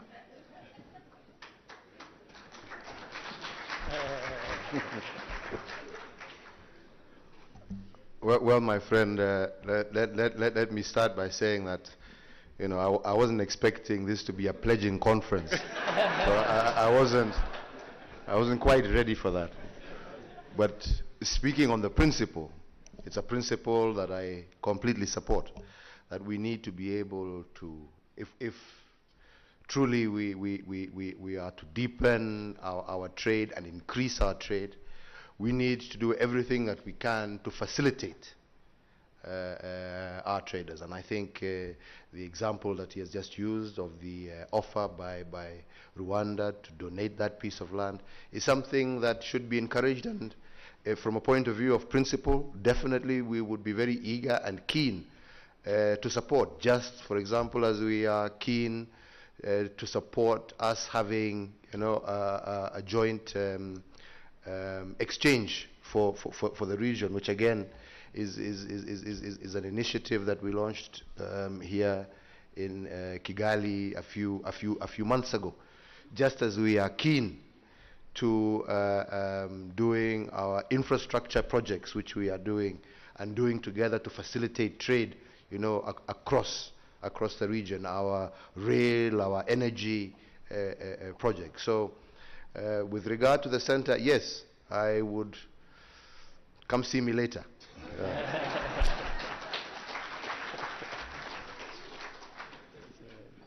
Okay. I think there's a question here from Patrick Wainaina, but I think His Excellency also mentioned something about it as pertains to dumping in Kenya.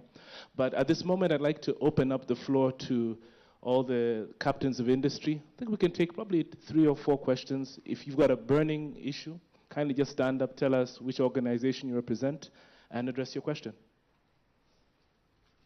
I think, Dr. Mish, as you carry on, let me just reflect the heads of state's discussion around health issues on Ebola.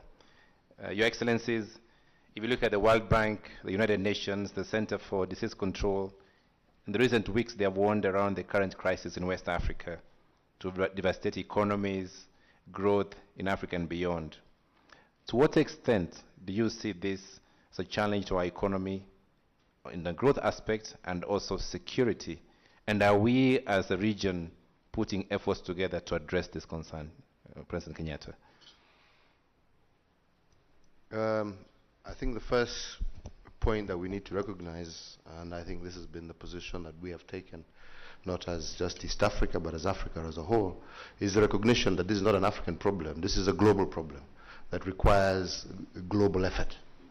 And indeed, it is a global challenge that unless effectively addressed, it can end up severely, and is already in many ways damaging our growth prospects.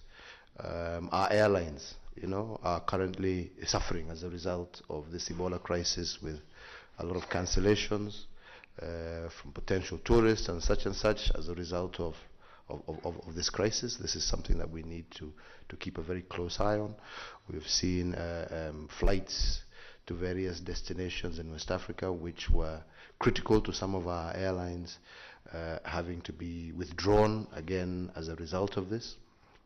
But we are effectively, as East Africa, trying to see how we can come with a common East African strategy as well as an Africa-wide strategy.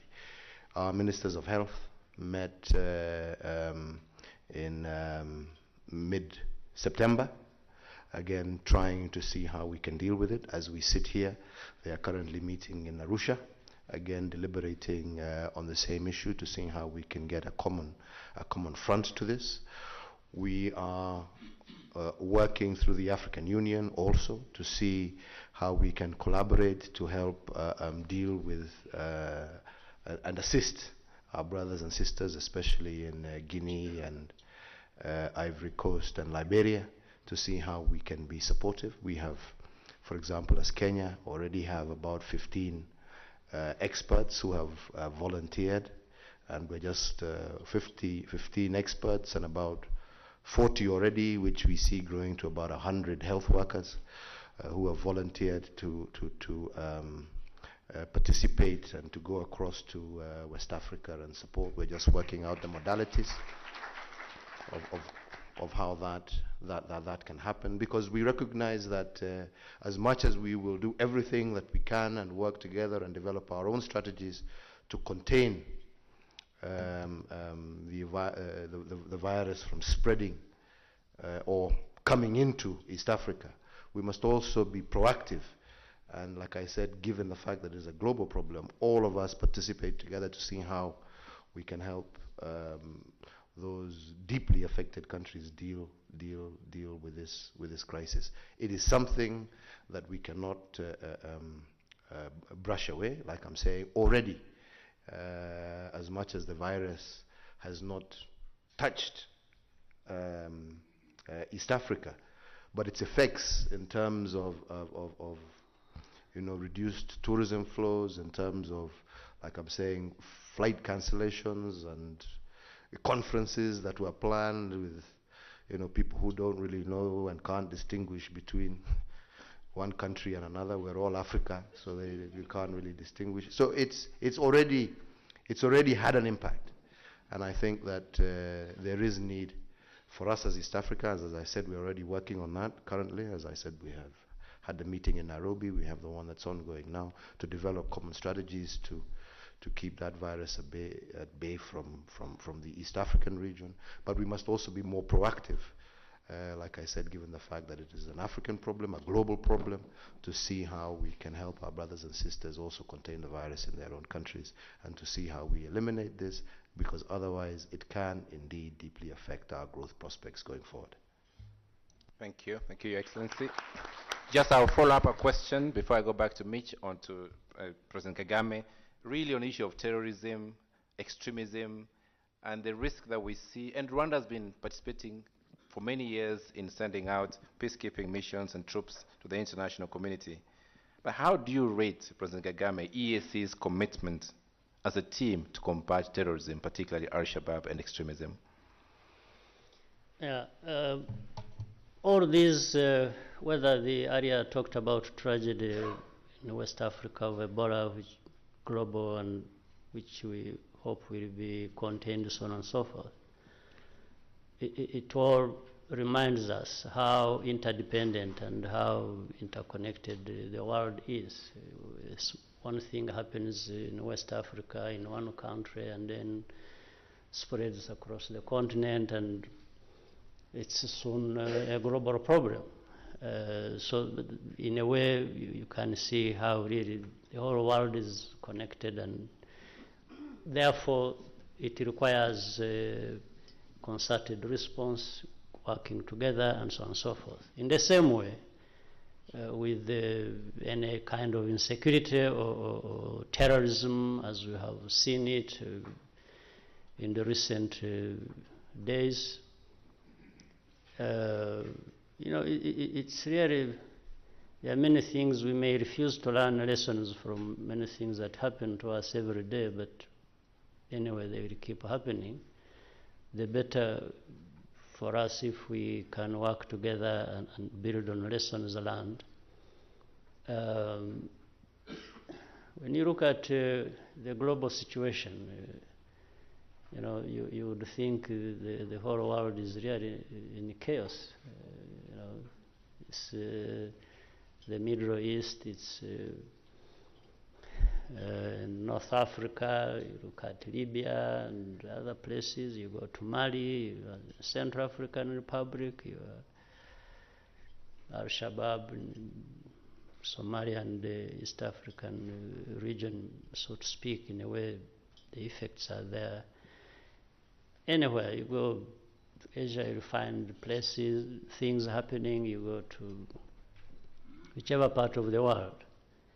Now, but every time maybe we have to think of starting what we are doing right from home and then expanding to participate in what happens elsewhere that affects us. But like we have intended and always wanted to work together as East Africans, whether in business or on other matters that really touch issues of development and prosperity of our countries and our people, there is a need to work together on some of the things that affect us, whether it is Ebola, but this time we are talking, you asked me about terrorism. Insecurity in Kenya will necessarily affect neighbors or East Africans, no question about it. Whether, if it starts in Somalia, then Ethiopia is affected, Kenya, Tanzania, Rwanda, Burundi, Uganda, South Sudan, and so on. So in the recent days, we've been working together, the defense and security forces of our region have been discussing how do we bring together our resources and work together and also build the capacity for intervention where that intervention may be called for or may be useful, but we have to build that capacity. So we have put together, and we are in the process of putting together a force, for example, that can intervene. And this is not only in the region of East Africa, it is being thought about and built even at a continental level, but again, let me for the moment confine myself to the East African region. So there is a need for intelligence to be shared, and therefore the institutions responsible for that work together to make sure they have the right intelligence. Then the armed forces working together in the future for interventions where they are necessary within the region, the police, and so on and so forth. Sharing, working together. Already we are thinking about that, and we are building that capacity. And as the need increases and as the effort to integrate more and deepen our integration happens, so are we thinking about these other specific areas or sectors where we need to build the capacities to deal with any challenges that we will be developing or have developed already, or that will develop of different kinds in the near future and beyond. So that one, you can't think about development, you can't think about trade, you can't think about integration, and you are not thinking about dealing with the very challenges that may actually bring down what we are building, and that comes in the security area with terrorism and so on and so forth. So we look forward to working together in many aspects, so that the problem in Rwanda is not left to Rwanda alone, because the sources or the implications go beyond Rwanda. And you can't leave it to Kenya to take it on alone and say, oh, that is happening in Kenya, let's leave it to the Kenyans. Well, they are at the front line, but in a moment, before I realize, it has started affecting others. And maybe the sources of that have not originated from Kenya. Maybe they're outside of Kenya. So that's why working together is very important. Thank you. Thank you very much for that. Maybe the last one or two questions, Dr. Mish, from the floor. Let me take one from the floor, and then I think I've got one or two good ones here.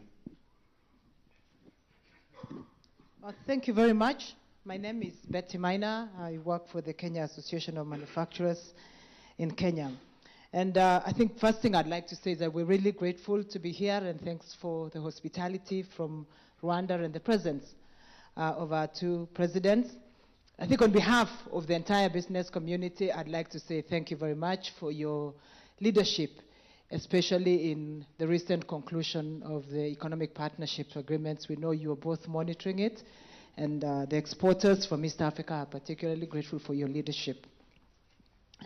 One of my question is mostly about when we sit in forums with yourselves, such as this, it is really very exciting, but it would be useful to understand how you translate your vision and aspiration to the public service that works and that we interact with.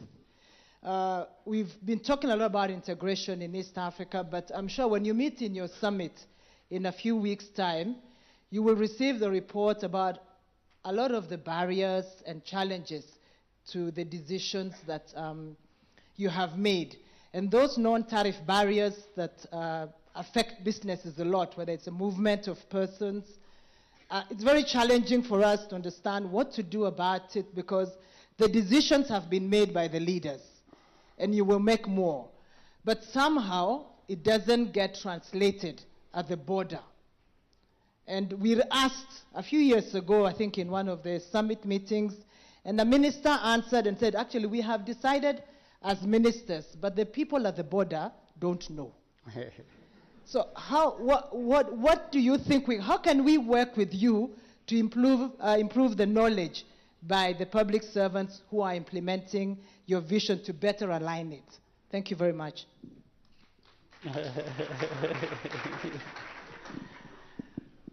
Who are you asking? You can go ahead, President. Yeah. I think, first and foremost, I want to agree with you that one of the biggest challenges that exists is translating vision, decisions into action. And I think that is why if you looked at when we started a meeting, we said that it is very critical for us to do everything that we can to translate that vision and those decisions to practical actions. And one of the things that we decided to do was to ensure that at the summit level we meet every 2 months, which in turn gives us the opportunity, as opposed to this annual meeting. We meet regularly every 2 months at a summit level to be able to review some of the decisions that we have taken. That in turn puts pressures on ministers. That in turn puts pressures on the technical teams. And I think maybe what we need to be able to do is, as you're saying, hopefully at the upcoming summit, we will now be able to get that clear report. We will be able to give certain direction, and we will be able to meet again and review. And we've been very, very consistent, in our meetings. And I think that has resulted in us being able to make a lot of progress on areas that had stalled before. We now have the single visa, for the region as a result of that. We've cleared that.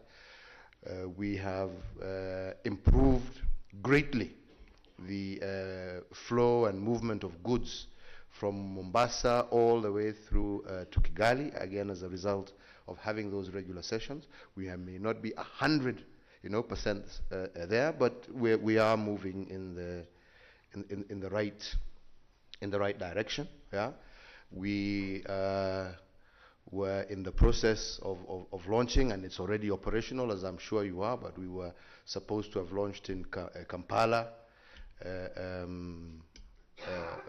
1 week ago, the single roaming area, which again has reduced costs completely, and again as a result of pressure.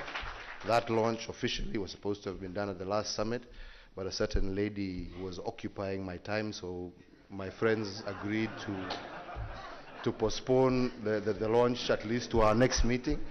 But it's functional and operational. Huh? I think that regular interaction at a summit level is also helping regular interaction at a ministerial and a technical level that is able then to drive those cogs to actually make the vision a reality. Well, Your Excellency. Let me just say a few things. I think the communication is always there. Once we've made a decision, they are communicated. But in the process of implementation of certain decisions, especially that depart from status quo, is always difficult. And here really what we need are not more telephone lines to communicate with the people. We need better listeners on the other end of the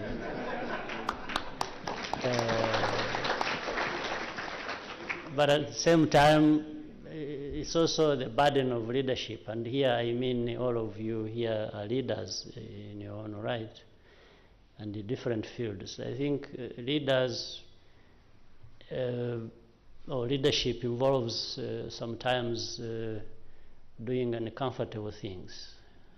You push, you need to push. You just don't talk and think that just because you have said something, it's going to be done as fast as it needs to be done. Sometimes it needs follow-up, it needs, really pushing. With somebody who has even been there listening and who has taken responsibility to say, I'm going to do this. They end up doing a different thing or not doing what they say they are going to do. So at all levels, there is need for this pushing and follow-up, and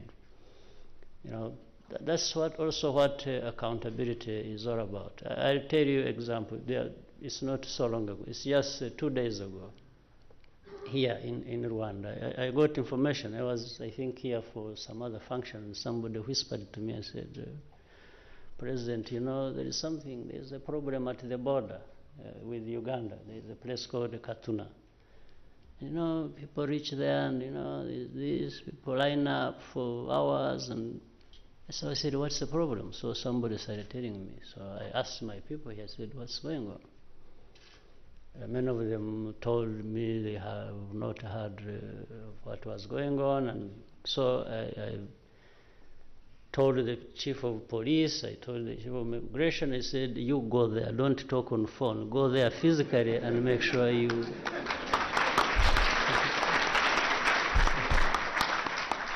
So they actually went there and found the problem. I said, why didn't you know this that was happening, and don't your people there tell you what's going on? And so I'm sure they had to push back and forth on the ground, and I think that problem is addressed, and hopefully it won't happen again. So those are things we... Your Excellency, President Kagame, there's a question which comes from Haman Kasekende from Standard Chartered Bank. And also in line with this, Mr. Stevenson Mugisha from Rwanda Focus Media. This is about financing of businesses and actually the East African payment system. How can we help to popularize, and what can the EAC do to ensure that the East African payment system is used as an integration tool? And another challenge also is access to capital because of the high interest rates. What can the chairperson of the EAC do to help manage these high interest rates? Well, first of all, there is a need for, one, the understanding when it comes to the payment system that is required. First of all, it is very beneficial. It speeds up payments as they should be. But then you want that to reach as many people as possible. One, there has to be investments for that to keep spreading and people having more access to it. But you also need to mobilize. We need to mobilize our people to understand that this is going to serve them better for their businesses, and make it easy and shorten the times involved, and instead of lining up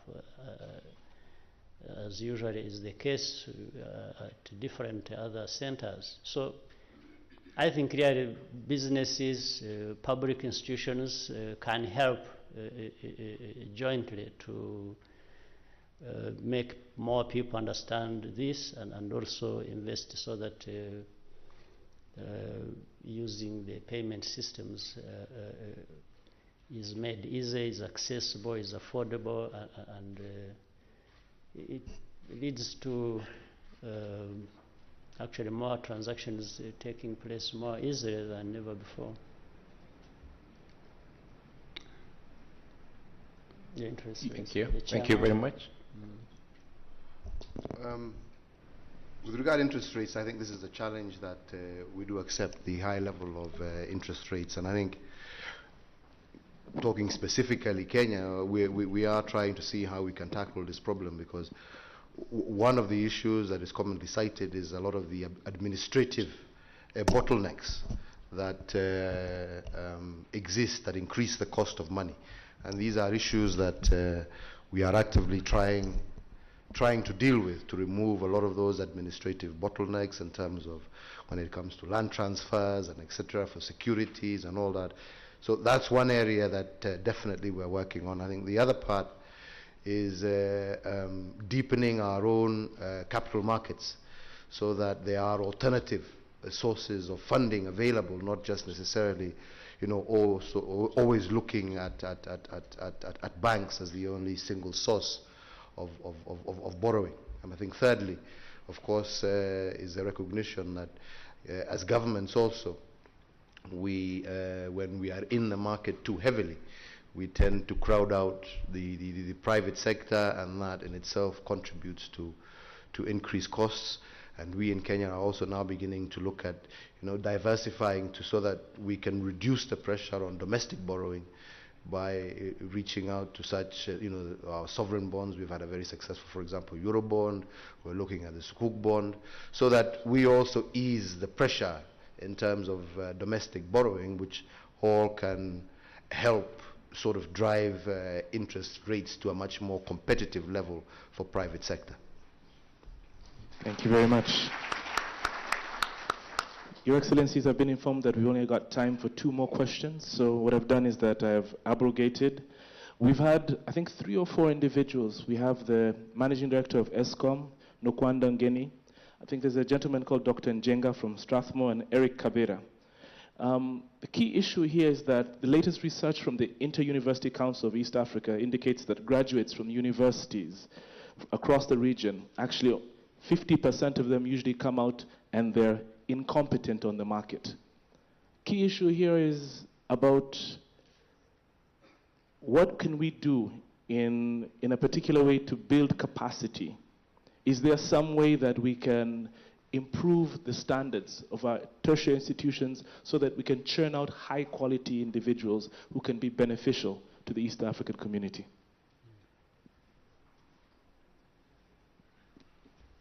Well, I think that is true. I think we have experienced that. We are aware of that. And a simple way to address it is, you see, initially we, at least I say from our side of things, maybe it happens in other places as well. Much as we had wanted to invest not only in access and the quantity, how many people have access to education, which we have done very successfully. We have also wanted that education to be of quality, so that at the end of the day, the people you have running through that are of a certain quality indeed that is required on the market. But we have found that quantity has moved far ahead of quality. So we are trying to adjust, to make the adjustments, to make sure that the quality is also raised. This is a real fact. It is also true. So maybe we have to keep finding ways of making that happen faster than it is happening. So the quantity side, I think we are doing very well. The quality side, we have to increase the pace and therefore investments in that area. So I think that's the only way you can do it. Well, I'd like to thank everybody who got involved in the conversation. Unfortunately, I cannot read all the questions. The last question, I think, was asked by 3 or 4 individuals. I think George, the National Director of World Vision and the Chairman of the Finance Bank of Rwanda, and Saul Butera from Bloomberg. The question here is about the standard gauge railway to Uganda and Rwanda. Why is it taking so long to build? And can the party states think of ways of financing the project? Is there any way that private businesses can get involved? Well, I think it is taking so long because we started too late.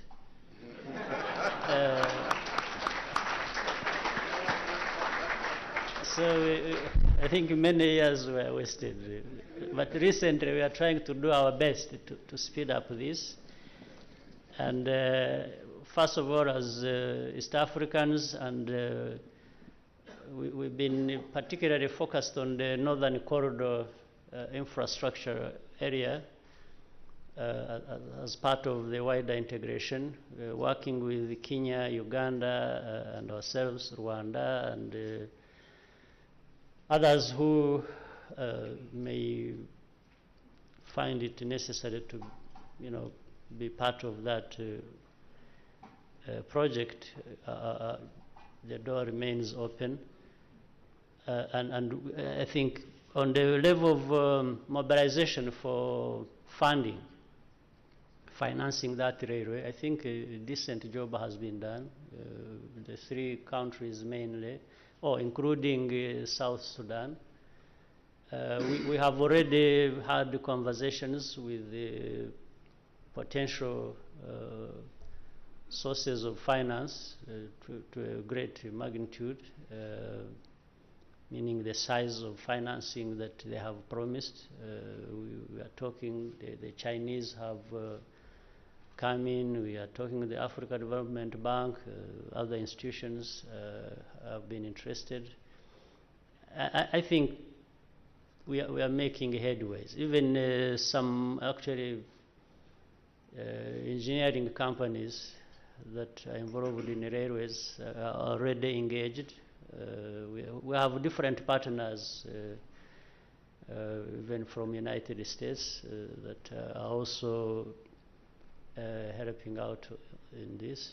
So I think the urgency for having the standard gauge railway is shared at the same level.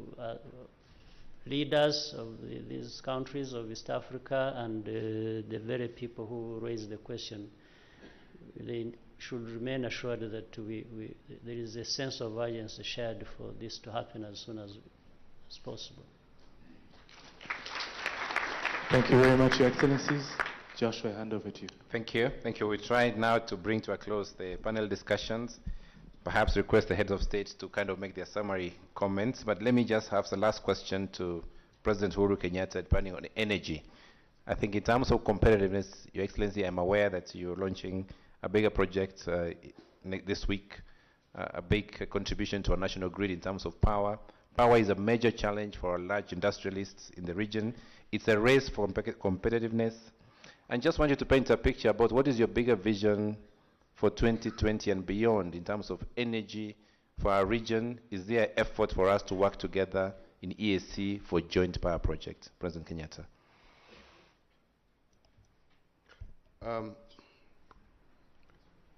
You will not have growth without energy. The two go hand in hand.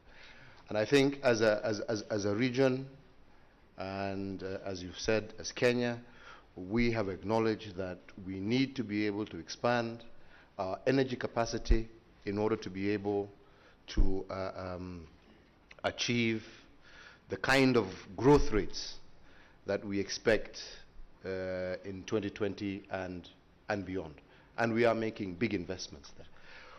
One, we are solidly have come up with a very clear position that our energy requirements can no longer just be met through government investment. And this is one area that we have opened the doors completely wide to the private sector, and saying that we are encouraging private sector investment in the energy sector. As a region, we are working together to see how we can improve connectivity between Kenya, Uganda and Rwanda,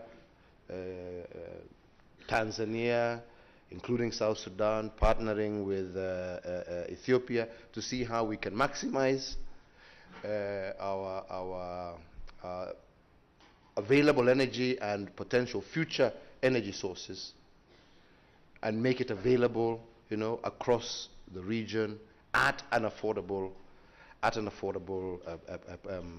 price. This is one thing that is absolutely key.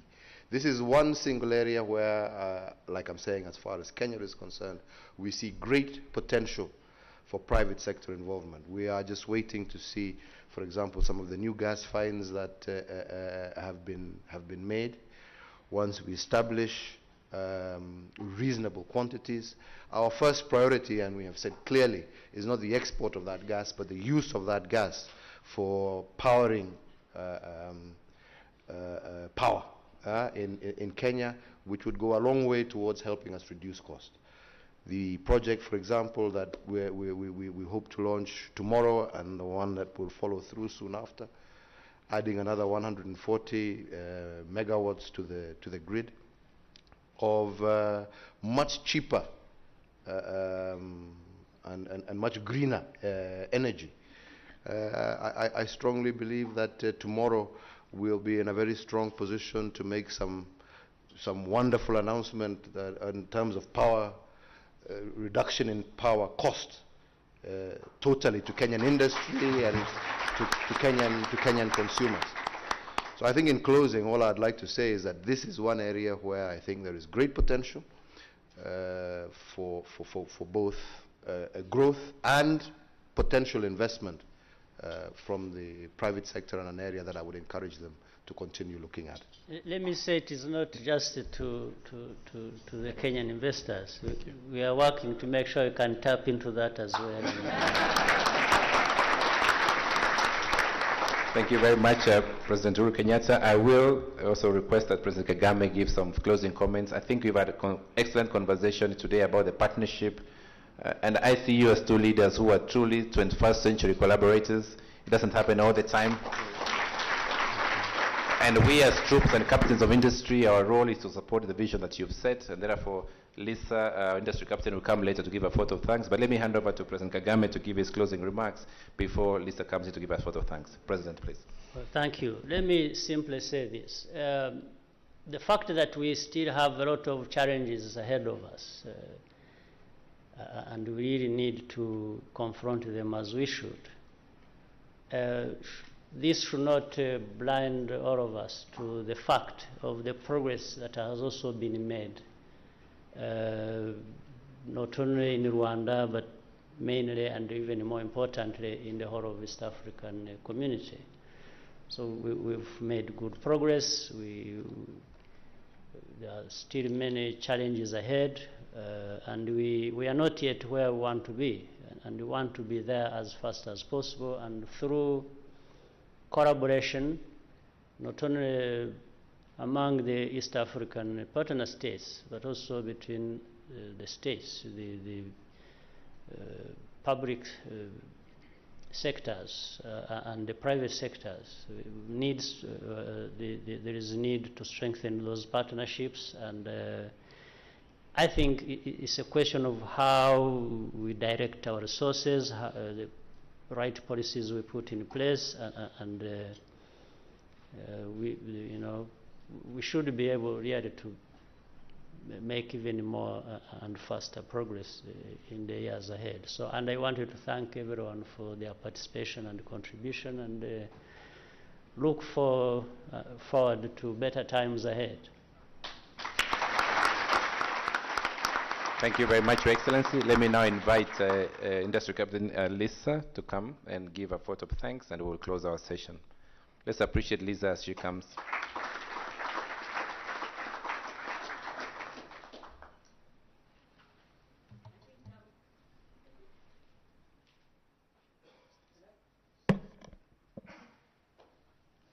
I was trying to avoid using this because I'm very short. I think that must be the first time I've been called a captain of industry in my life. But thank you very much. Your Excellency, President Paul Kagame, President of the Republic of Rwanda. Your Excellency, President Uhuru Kenyatta, President of the Republic of Kenya. Secretary General to the East African Community, Ambassador Dr. Richard Sezibera. Linus Gitahi, Cabinet Ministers present, ambassadors, business leaders, the media, distinguished guests. Trademark East Africa was established in 2010 with the aim of growing prosperity in East Africa through trade. We work closely with East African community institutions, national governments, and the private sector to unlock economic potential through enhancing physical market access, improving the trade environment, and increasing business competitiveness. We have a regional and national presence with branches in the capitals of all 5 member states, and in addition in Juba and Arusha. Your Excellencies, phase 1 of our programming, which comes to an end in 2016, targeted a 10% increase in total value of exports from the EAC, a 25% increase in intra-regional trade exports, a 15% reduction in average time to import and export a container from the ports of Mombasa and Dar to Burundi and Rwanda, and a 30% decrease in a truck's average border crossing time. Some key results which we have achieved in collaboration with our partners, many of whom are here, have included the establishment of the Mombasa Port Charter under the patronage of Your Excellency Uhuru Kenyatta, implementation of the Rwanda single window, which has led to reduction in clearance of goods from 8.5 days to 21 hours. And implementation of a new customs system for Uganda that has reportedly resulted in an estimated $56 million savings to the business community. Your Excellency, in reports such as the Global Competitiveness Report, Rwanda is deservingly cited for being the best place in East Africa to start a business with the shortest time and least procedures for doing so. Kenya is also rated highly on business sophistication and innovation. Ultimately, however, as a region, we need to accelerate our efforts. The experiences of East African citizens, from SMEs to large corporates, underline the key role that the enabling quality of our policy environment plays in ensuring that the high cost of doing business is radically reduced. Whilst investments in infrastructure lower the cost of production and trade, the political will to arduously address business regulations and policies and to collaborate across the region on key reforms is critical. As we are continually affected by world events, we seek leaders who understand the imperatives of innovation, globalization, and a changing world order. The political will to drive regional projects demonstrated by our leaders is absolutely necessary for Africa to benefit from opportunities in front of us. For this reason, Trademark has been extremely proud to sponsor this event, graced by 2 presidents of the East African community. Notable gains have been made as a result of your determined high leadership on integration, some of which have already been mentioned, but not least progress on the East African tourist visa, the tripartite agreement for the development and operation of a standard gauge railway, streamlining of operations at the port of Mombasa, plans for the single area mobile network, and fast-track implementation of the single customs territory. Going forward, Trademark will prioritize working on inclusive cross-border trade program, continued support for the free movement of goods, facilitation of a spatial transformational change in corridor efficiency, development of a blended infrastructure funding instrument, and supporting technology to reduce logistics costs. As I close and get to specific thanks, I would like to quote Dr. Richard Sezibera in his speech on competitiveness in June last year, which has really made an impact, on me at least. He said, "Africans have a chance to own this century, but if we don't own it, others will take the opportunity to own it for us." Trademark would therefore like to take this opportunity to thank His Excellency Paul Kagame, His Excellency Uhuru Kenyatta, and Ambassador Dr. Richard Sezibera for their continued leadership in progressing regional integration, as evidenced by their patronage of this event. Thank you.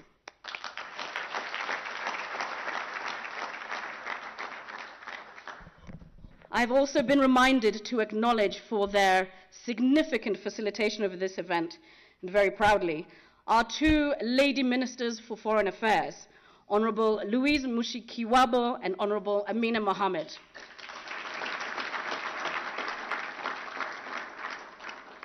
We would like to thank Honorable Francis Gatare of the Rwanda Development Board for being our hosts and all their work on the ground here in Kigali.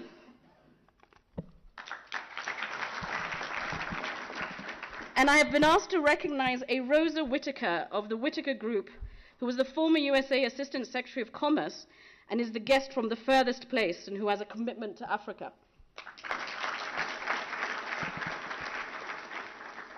Finally, we would like to thank our co-sponsors and most particularly the conveners of the summit for their tireless efforts. Linus Gitahi and the Nation Media Group, the Serena Group of Hotels, Citibank, PricewaterhouseCoopers, Deloitte and KPMG. Thank you and enjoy the rest of the conference.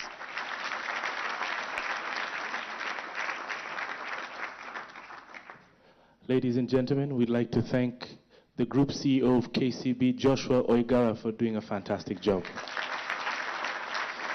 And ladies and gentlemen, I'd like us all to stand to appreciate His Excellency, the President of the Republic of Kenya, Uhuru Kenyatta, and His Excellency, the President of the Republic of Rwanda, Paul Kagame. Big round of applause.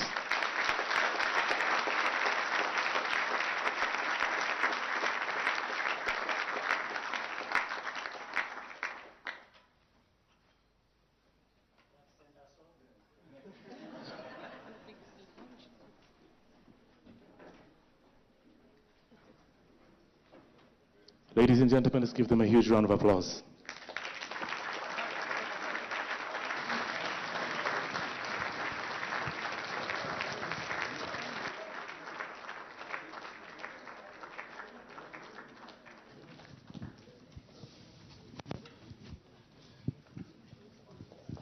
The East Africa Business Summit 2014. There you have the heads of state leaving the ballroom here at the Kigali Serena Hotel. Great deliberation, a panel discussion there of the Excellencies President Paul Kagame and President Uhuru Kenyatta of Kenya at the opening session of the East African Business Summit here at the Kigali Serena Hotel. The panel discussion was, of course, moderated by the KCB CEO, Joshua, who was taking us through a couple of questions of interest from the business captains, but also the plenary session did take up a couple of open questions with the business leaders, a couple of business leaders writing their questions, and through the MC being answered by the heads of state. If you're just joining us, you've been watching the East Africa Business Summit 2014 coming to you live on NTV Kenya, NTV Uganda and Rwanda TV, broadcasting simultaneously from here at the Kigali Conference Center. The conference or the summit did start this morning. This was the opening session. The conference does go on until the end of business tomorrow. So it doesn't mean that this is the opening and ending on closure of the summit, but it continues. With me is Josephine, and we just take you through concluding remarks or the remarks of some of the highlights that were brought to us here by the heads of state during this summit. Josephine? Well, of course, I will start with the opening remarks by thank you. I'll hold the mic. We will start with the opening remarks that were given by the CEO of the Nation Media Group, Linus Gitai, and he touched on quite a number of issues, which were the issues that have been discussed by most of the leaders. He spoke about the cooperation of the leaders of the East African community, the infrastructure development using natural resources, the tax rates and policies, and exploring the state of enterprise development, the labor policies, e-commerce, and sharing the wealth, which is really the scope of what this whole discussion is going to be about for the next today and tomorrow. Yeah, this forms the basis of most of the discussions the CEOs will be having here at the Kigali Conference Center or the Kigali Serena Hotel. I also needed to add that if you've been tweeting, our hashtag has been EABS 2014, but also if you want to contact us or communicate with us, the handle is at EABS 2014. So get tweeting, get Facebooking. The heads of state today, Josephine, I probably wanted to add a light note that the heads of state did throw away their ties and came comfortable to take the hard questions, but we didn't really see any hard questions. Really, I do think there were some hard questions, but they did answer them ably. And of course, tomorrow the business leaders will continue with these discussions, touching on all of the issues that were mentioned today, and we will be here, of course, to continue updating you and taking you through the session. Just before we conclude, and as Josephine mentioned, key in the agenda, as we mentioned even earlier when she was speaking to you, and even when I was discussing with Wallace, their concerns on free movement of labor, their concerns with ICT, their concerns with terrorism, because they did link the fact that if there's terrorism in one region, that will affect terror in the other region. They did talk about regional trade, and when President Paul Kagame was asked a very interesting question, what their biggest benefit has been in the last 7 years of being in the East African and common East African community. He said the market was the most important thing that had happened for them, because the market had been opened up, and Rwanda was both benefiting from the relationship with the other countries, but also the market had been opened up for Rwanda goods or Rwandan products across the market. The issue of interest rates, and finally an issue that was raised again by the moderator, who's the CEO of the KCB, on energy. I thought for me this was very key, and just next week Kenya will be opening up another energy source for them, and not just energy. I'm sure you picked up the other highlights. You did mention that they spoke about terrorism, but they also did speak about the issue of health and Ebola, which is affecting the whole of, well, not just the Africa region, but globally, as President Uhuru Kenyatta did mention. Well, that's it from us for tonight. I mean, for today. And of course, and of course, we will be live again tomorrow, very early in the morning when the summit does continue. So be sure to stick to wherever you are watching us from, and we will be back tomorrow. All right, many thanks to everyone, NTV Kenya, NTV Uganda, and Rwanda TV, who've been broadcasting this simultaneously. From all of us here and the entire team, it's good afternoon.